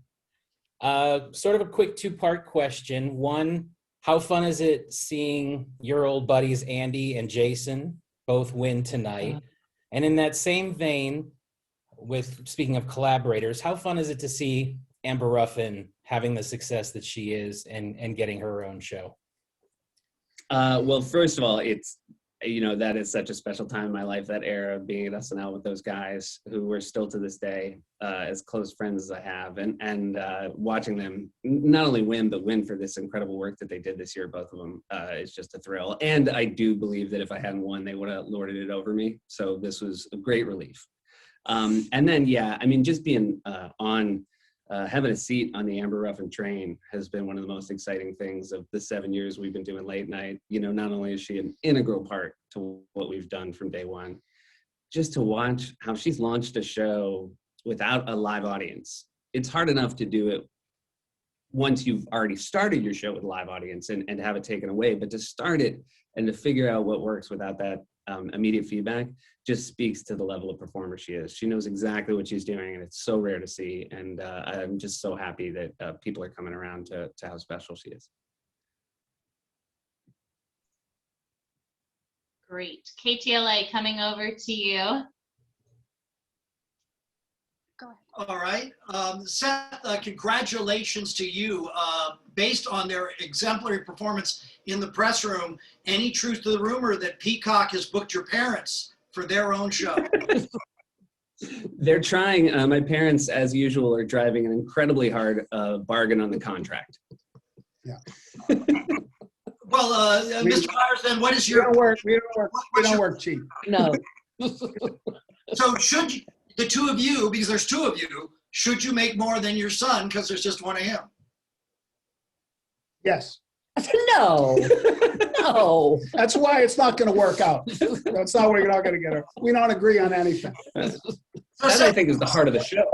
That's true. It may not work out, but they don't get their own show? Or relieved? I think based on how well this night has gone for them, you could expect them to tell their friends tomorrow, did you see we won a Critics' Choice Award? And we're going to come to your house and thank you for saying such nice things about it. Fair enough. We'll see you. Because we're going to be in LA soon. So leave your address with Lauren Roseman. Yeah, we'll be there. they're taking meetings in LA starting tomorrow. Yeah. Fair enough. We'll welcome them with open arms. Oh, thank you. All right, and we'll do one final question. Jen, I'm coming over to you. Hey, Seth, congratulations. Crazy, just talk to Seth Meyers. Hi. I'm hearing somebody. Congratulations. I have a question for Mom and Dad. I know that you guys are so super proud of your son, but I want to hear an embarrassing story. Oh. A what story? An embarrassing story.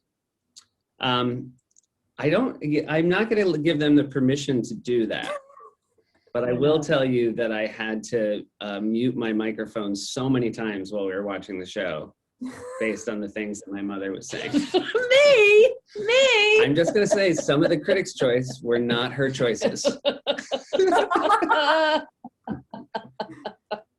I love that. Also, Harry and Meghan just announced they're having a baby girl. Seth, as a dad, do you have any advice for them?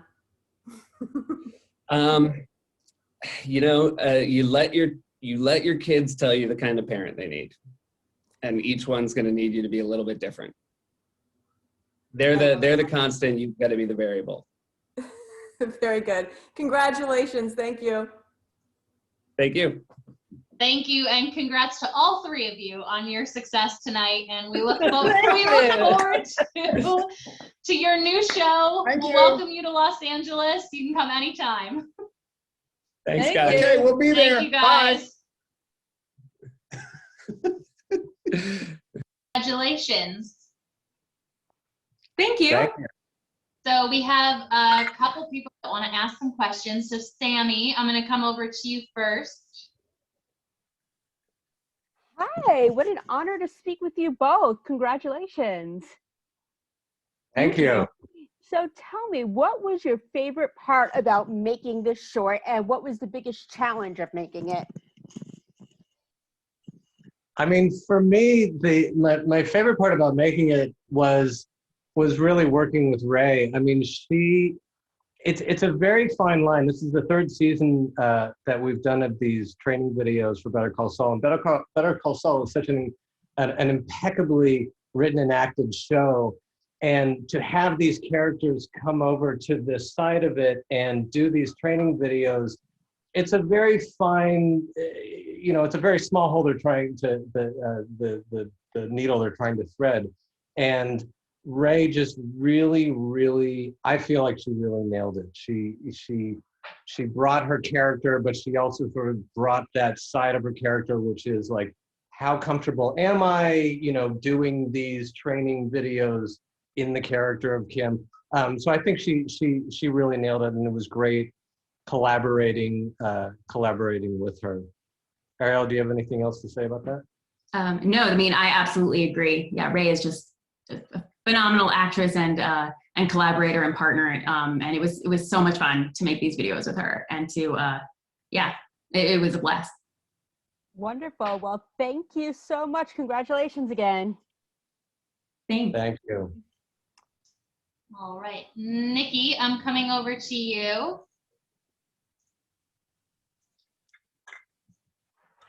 Did we lose Nikki?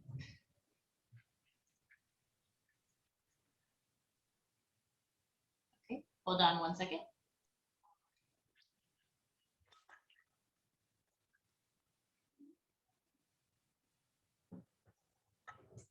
Looks like I got a question in the chat instead.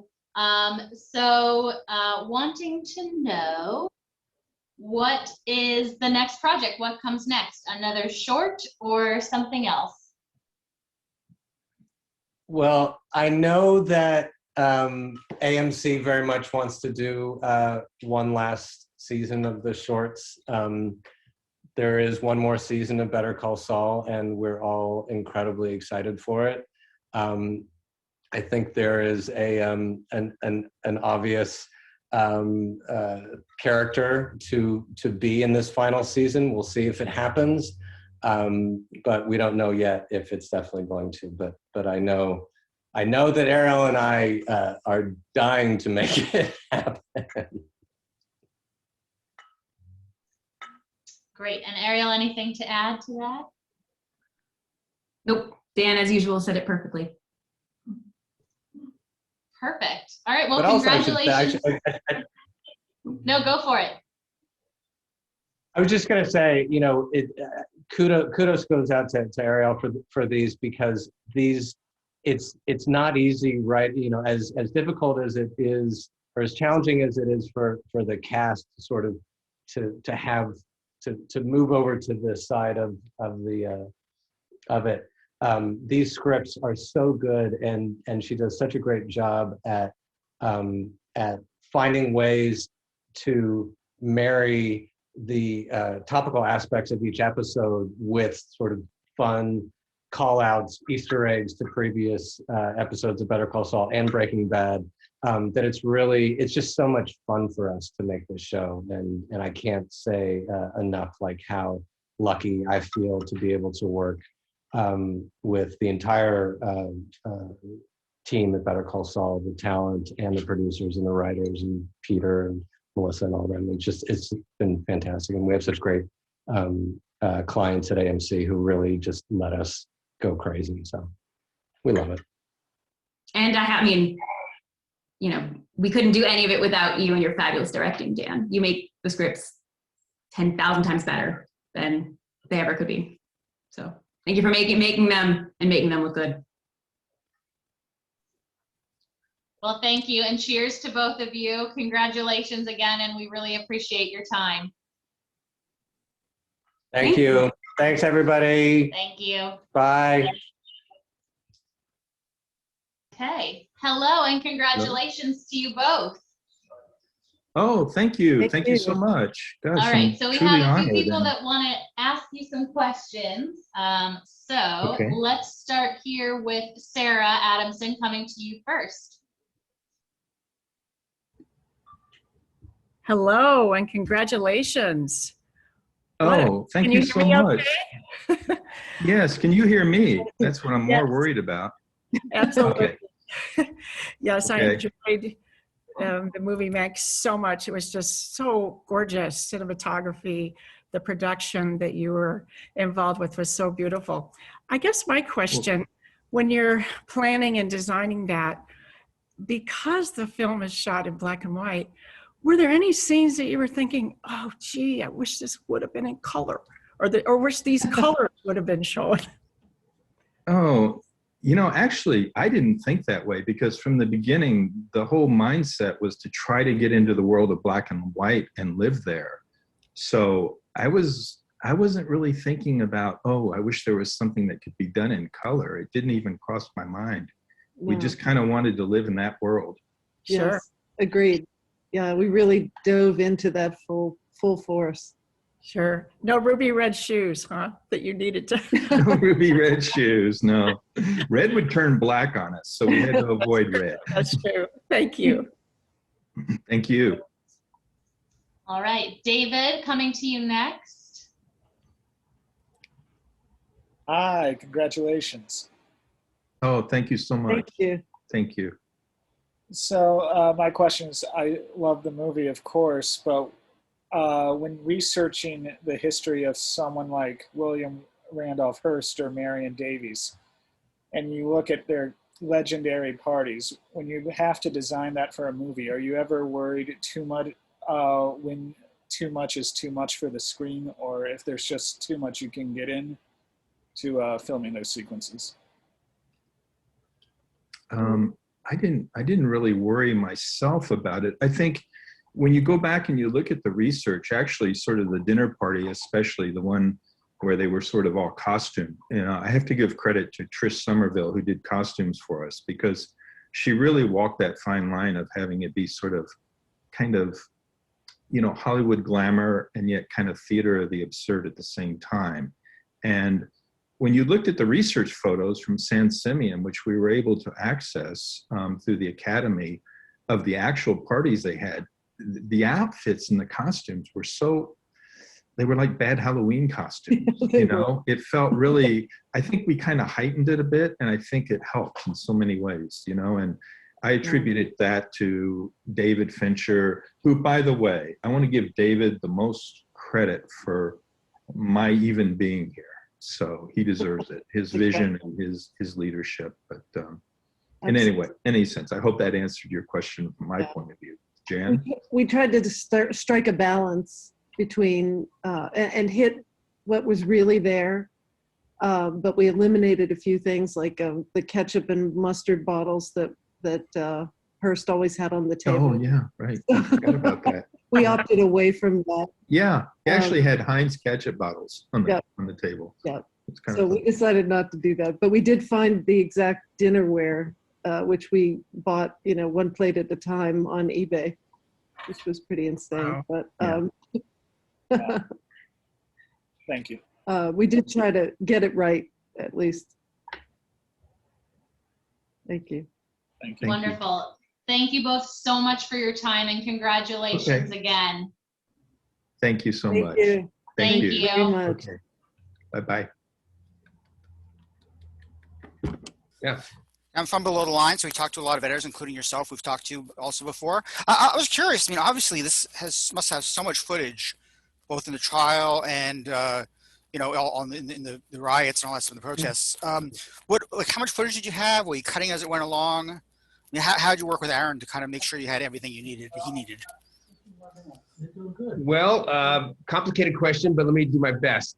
They shot the first 8 days in Chicago, so they reenacted as best they could certain aspects of the riot scenes with the actors, and then all the other exteriors for Chicago.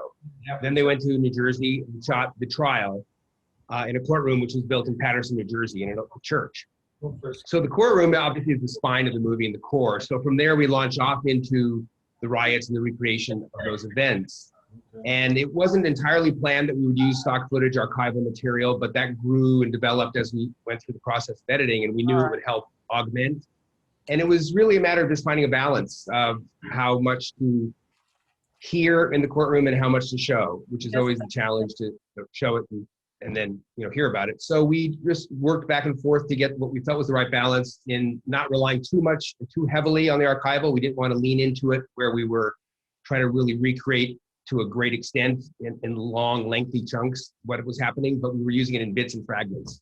So it was a challenge. The amount of footage in terms of archival is, I wouldn't say endless, but there's a large amount out there. So my assistants, my team, we were working all along kind of in the background, which is a lot of fun to gather the material, break it down, label it, choose the selects, those little moments that seem like they might connect or be useful. But we kept revisiting that. You'd find new discoveries all the time. It's a wealth of material, the archives.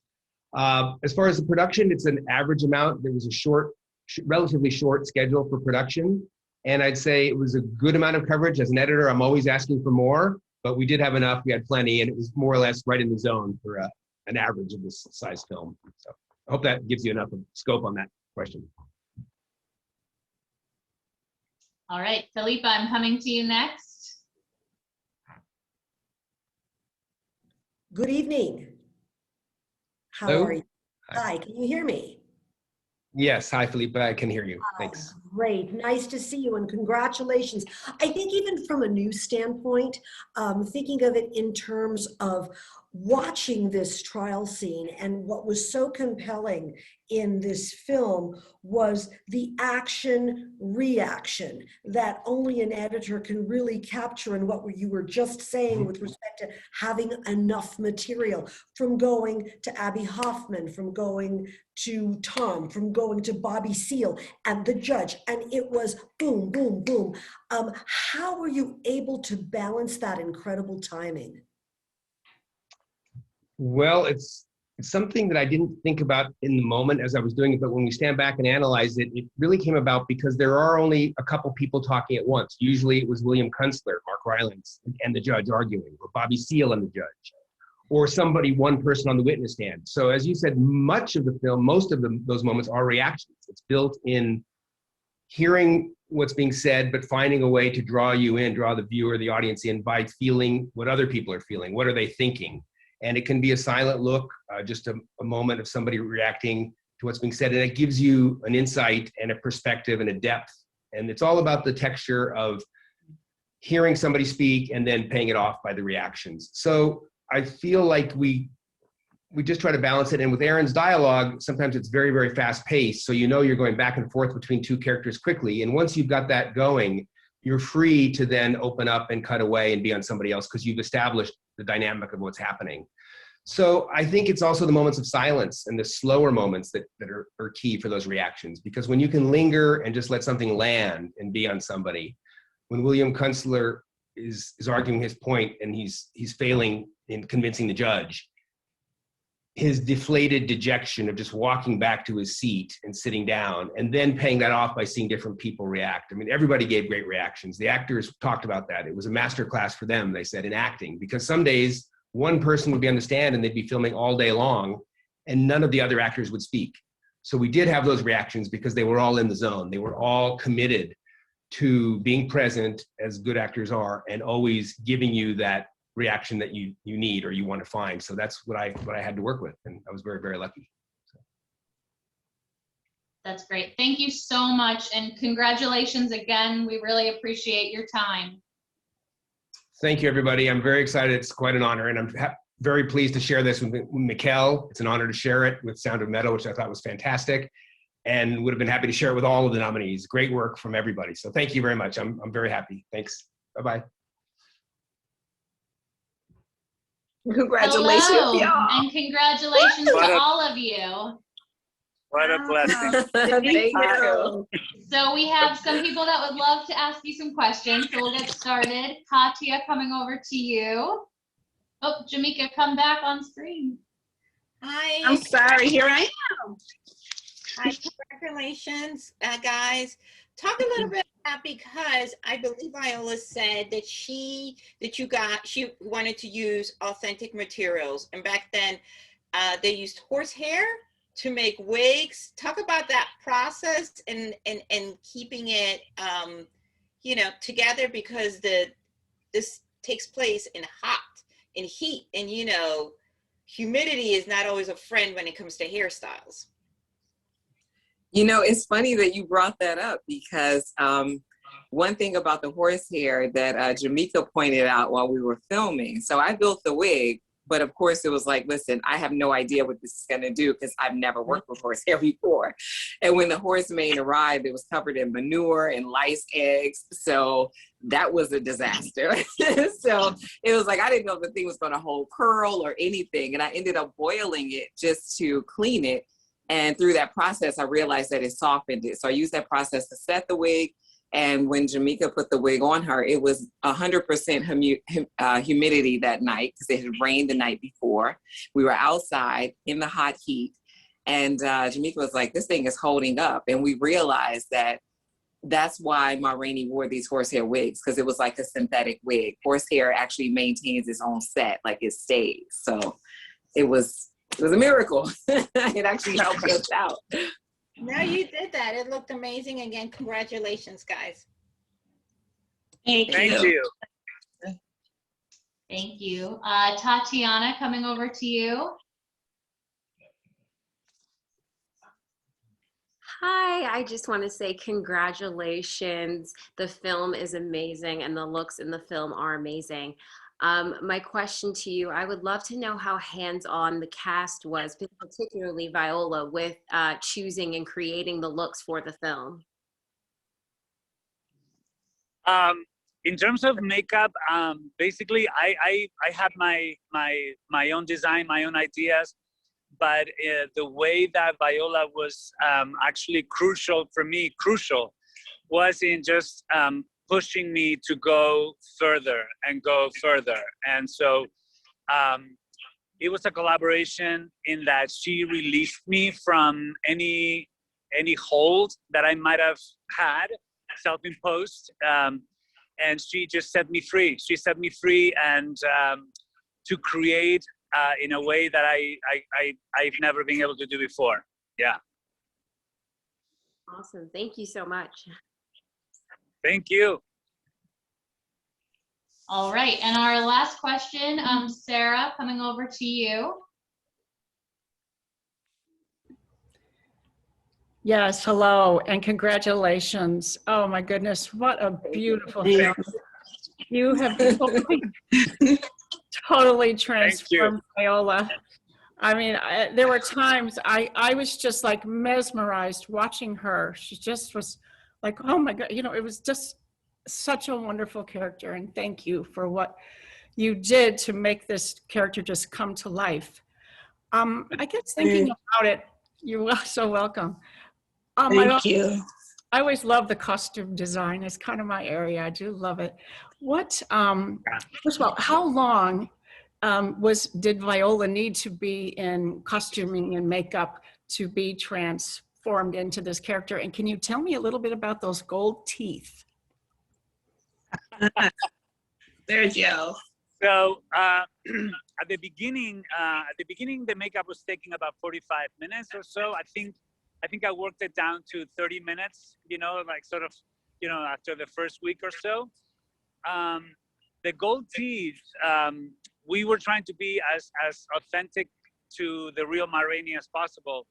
And it was a good thing because, kind of erasing that beautiful smile of Viola's, her 21st century smile was crucial, because, nobody had teeth like that in the 1920s, and so the fact that we had this thing to be able to design the gold teeth was absolutely a gift, you know, directly from mom. And so I called my friend and my colleague, Vincent Van Dyke, who does all of my prosthetics, and he designed a couple of different sets. One of them had a little more gold than the other one, and we went with the one that had a little bit less. It just felt more authentic and more asymmetrical, and yeah, so they were basically made to fit her, you know, custom made, and she would just pop them in and pop them out every single day. Oh my goodness. And how, Jamaica, how long did it take you to get in the wig? The wig, it was, I think total, Sergio, with you in the 30 minutes, we double team most of the time, but yeah, I would say it was at least a good, I would say an hour and 15 minutes, yeah. You know, getting Viola's thick hair pinned down and everything, and then placing the wig on top and styling it, especially the, you spoke about the costumes, that beautiful scarf that she wore around her neck, that placing that on was an easy task, but making sure that the bangs and everything were nice and curved around her hair was, you know, a beautiful thing. So yeah, that was key to that performance look. Thank you so much. Well, we thank you all for your time. I know you've been busy tonight, so congratulations, and go enjoy, celebrate, have some fun. Okay, thank you so much. Thank you. Bye-bye. Bye-bye. Thank you. Bye-bye. Okay. Hello, congratulations. Thank you so much. Thank you for staying with us in the very early hours of the morning. We have a few people that want to ask some questions. So Jennifer, Marin, I'm coming to you first.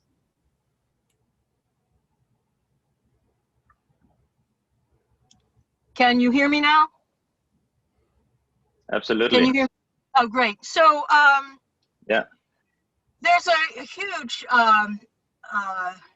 focus these days on sound in film and sound design.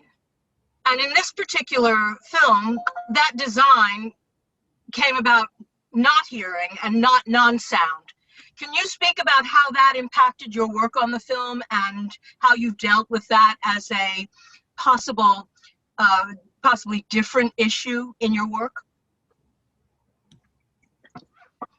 So the sound was a storytelling tool to go in and out of Ruben's character, and we wanted to tell the story, so we go with our main character. We can never know more than our main character. We go with Ruben all the way through the film. So the ability to go in and out and do that internal and external was what's super interesting as an editor, of course.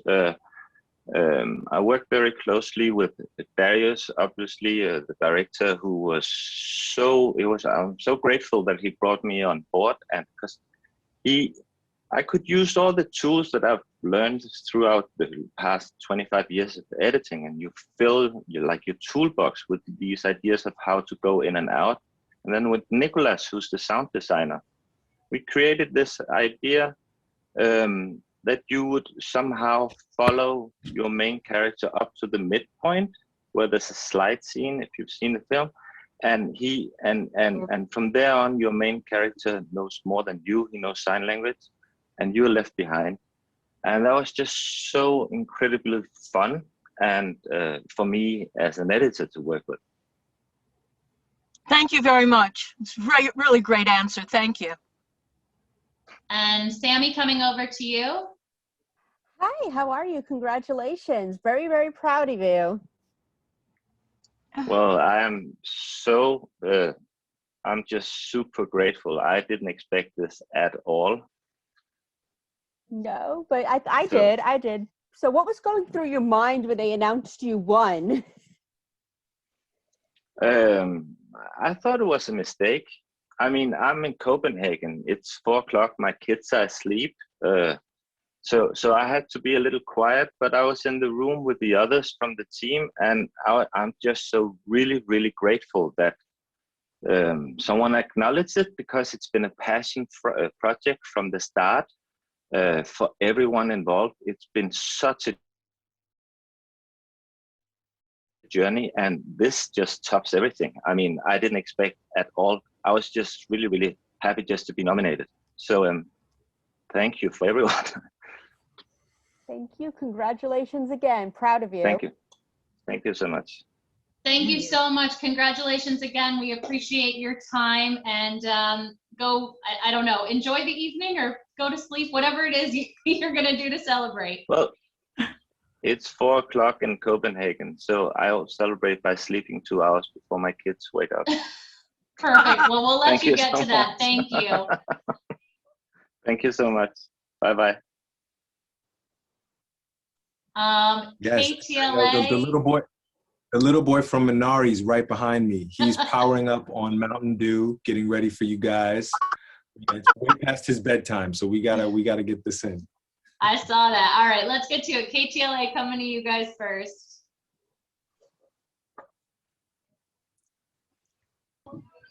Oh my God. Coming now. Hi, we are coming.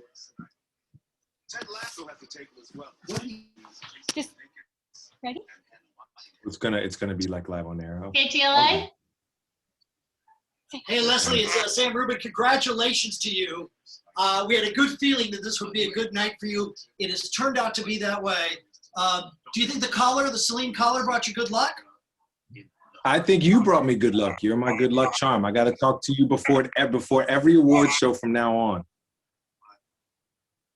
Oh, well, all right, we'll make that plan. You tell me, there's a lot of award season ahead. Are you looking forward to more? Yes, of course. There's been so much wonderful work this year. So the fact that One Night in Miami is a part of the conversation means a lot. I'm excited to celebrate all the work that's been done. And then I'm excited to get back to work too, you know, get some vaccines in all of us and get back to work. Perfect. Jen Lammers, I'm coming over to you. Hi, Leslie. Congratulations. Thank you so much. You know, there was urgency in releasing this movie to the public. Why do you think it was so important and that message is so important to release it to audiences? Well, a whole lot of truth in this movie. A whole lot of truth is expressed. Kemp Powers, who was a journalist like you know, our screenwriter, he really got a lot of heart and soul into this thing. And it's really always a good time for that. But yeah, tragically, and importantly, the messages in this movie and the themes in this movie seemed to be timely. Yeah. Well, congratulations. Thank you so much. All right. Elle Marie, I'm coming over to you. Ready? How are you, Leslie? Congratulations. Hey, I'm doing all right. Thank you so much. You look beautiful. You got the emerald green on. You look nice. Thank you. So I want to know, what was your reaction when you got this role to be portraying Sam Cooke, and basically a whole like what if moment of like if we were a fly on a wall and we got to hear these conversations? Oh man, I trusted Regina much more than I trusted myself. And if she believed in me, then I had to just had to walk forward and do my best not to make a liar out of her. So that was all I had at the beginning. And then I just leaned into the brilliance of Sam Cooke, and I took strength in his strength. Okay, thank you. Thank you. All right, perfect. Jake Hamilton, I'm coming over to you. Leslie, good to see you again, man. How are you? Oh, good to see you, my brother. How are you doing? Doing so well. Congratulations, man. I'm so happy to be able to talk to you after this moment. You know, I always geek out whenever you and I chat, and I'm just in awe of what you're able to do, both as an actor and as a singer. So I'm just sort of curious, professionally, do you consider yourself an actor who can sing very well or a singer who can act very well? Oh, good question. All these years into it, I kind of think of myself as a storyteller. And that's only to my wife's great annoyance, that is only kind of increasing the older I get. You know, I'm the guy that's going to be, you know, telling stories. You know, she's trying to get out of the Home Depot, and I'm like, oh, 1 second, I'm telling one more story. So I kind of think of myself like that in whatever the genre, whether it's on stage, in film, in music, telling stories. Well, dude, seriously, congratulations. Always a pleasure chatting with you. And hopefully next time we chat, I'll be in person, man. That'd be great. All right, take care. Good to see you. All right, let's get one last question in here. Keith, I'm coming over to you. Nope. Sorry, Keith. All right, just kidding. Darren, coming over to you. Leslie, congratulations. Such an honor to speak to you. My pleasure. Thank you. How does it feel to have both Hamilton, One Night in Miami, collide tonight, both win, and just tonight? Oh my goodness. It's overwhelming. I haven't really had a ton of time to process it, but it is a strange and wonderful feeling. In so many ways, Hamilton was the beginning for me. It is still the thing that people know me from the most, I think. And One Night in Miami is the most recent thing by far. You know, we just finished shooting that at the beginning of last year. So to have, personally anyway, I know awards mean a lot of things to a lot of people, but to have my beginning and 4 years later, 4 or 5 years later, represented on the same night is trippy and heady, and it'll take me some time to unpack that, I think. Well, congratulations. And does the EGOT ever enter your brain? I can't say that it does. If I'm honest, I have achieved far more than I ever thought was possible. I'm being honest. You know, I wanted to be in the chorus of Broadway shows. You know, if I could just make a living doing this thing that I love to do, it would have meant the world. So we'll see what's in store. But talking to you tonight is like as good as it gets. Thank you so much. Congratulations. So much.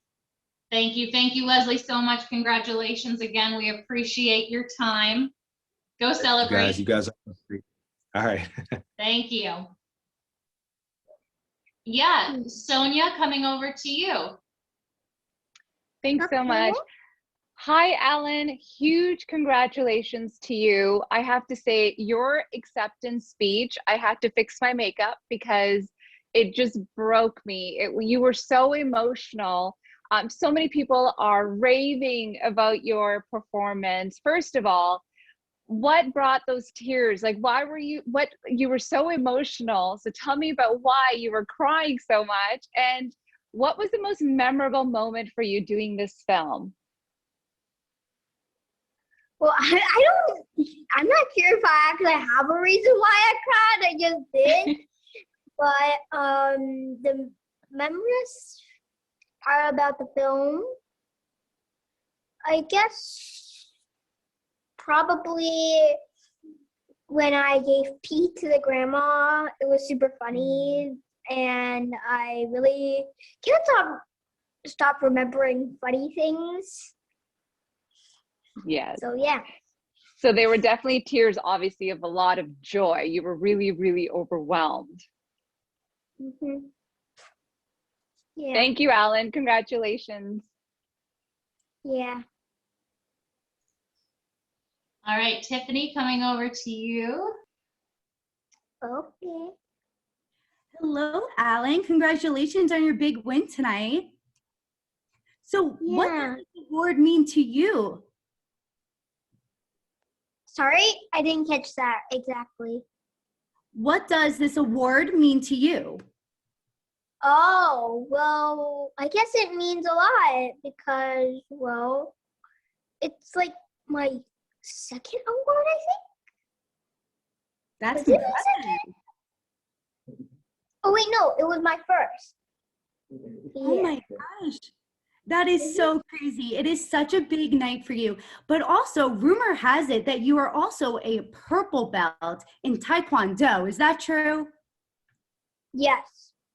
So which one is a bigger achievement? Receiving this award or getting your purple belt? Getting my purple belt. No way. Yes. Well, I need to see some moves from you one day. But for right now, enjoy tonight. I hope you celebrate with your family and your friends, safely, of course. But congrats again. Thank you. You're welcome. All right, and let's do one more question here. Susan, coming to you. Hi, Alan. How are you? I'm good. How are you? I'm good. Thank you. Congratulations. I'm going to have to echo what Sonia said about your speech. Just, I was crying so hard. I was so moved by your performance this year, and I'm so happy that you won. I just have to ask, was there anything that you wish you wanted to say as well? Since I know you did get emotional, is there anything else you wanted to say after winning your award? I'm not sure. That was actually all that was in my acceptance speech, but probably just like more thank yous to people, I guess. Yeah. Well, I do just want to ask, what was the best part of working on this film for you? What? Oh, what was the best part of working on this film for you? Oh, the best part of the film? Mostly everything. Everything was fun, except it was hot. Oh, yeah. Well, congratulations again. Then have a great night. You too. Thank you. Thank you. Thank you so much. Congratulations. We're very excited for you. Go celebrate. Yes. Bye. Bye.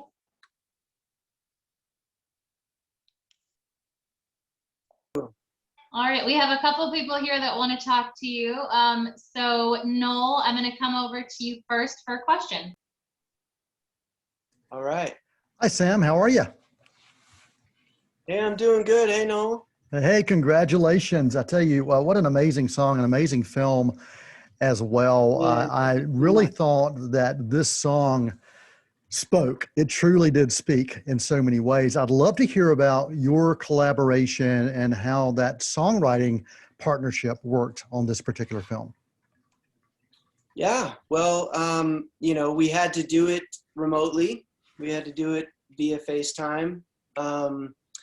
I created the music for us to get going with, and then we sort of worked back and forth on the lyric, and really needed Leslie's insight and from his whole experience of becoming Sam Cooke and being inside of this script, and really trying to narrow down what the theme of the song was going to be. It was really tough. There's a lot to say. There's a lot said in that movie, so there's a lot to say after the movie, and that was really the hardest part, was just to figure out really what it was that we were doing and what was going to complement the movie and complement coming after Sam Cooke's The Change Is Going to Come. It was a difficult task, but I'm so glad that we achieved it, and this is just amazing. Yeah, and that moment really was the exclamation point for this film. So congratulations. Wow. Thank you. That's incredible. I appreciate that so much. All right, and Sammy, coming over to you. Hi, Sam. I like your name. Hi, I like your name too. Thank you. So tell me a little bit about the process that goes into it. I know you said you were working remotely, but do you read the script first, or do you make the music and then collaborate? Yeah, so I was sent an early screener of the movie before any special effects or any soundtrack or anything like that. So the only thing, there were a couple of the Sam Cooke songs in the movie when I saw it for the first time. And the end scene where The Change Is Going to Come, that was already placed in there. So I knew that our song was going to have to come after that. So I was able to watch the movie a few times before even starting to pick around on the guitar and, you know, and figure out what the sort of mood was going to be for it. And then it was really just, you know, a lot of conversation between me and Leslie talking about, you know, where do we go after that last song, and where do we go after, you know, this incredible script and this incredible movie. And you know, is the song an extension or is it an answer? You know, so it was a lot of talking for us to sort of figure out and narrow down what that was meant to be, and a lot of work. Spent a lot of time writing it. So this is a big payoff. You were incredible, and thank you so much, and congratulations. Thank you so much, Sammy. Thank you.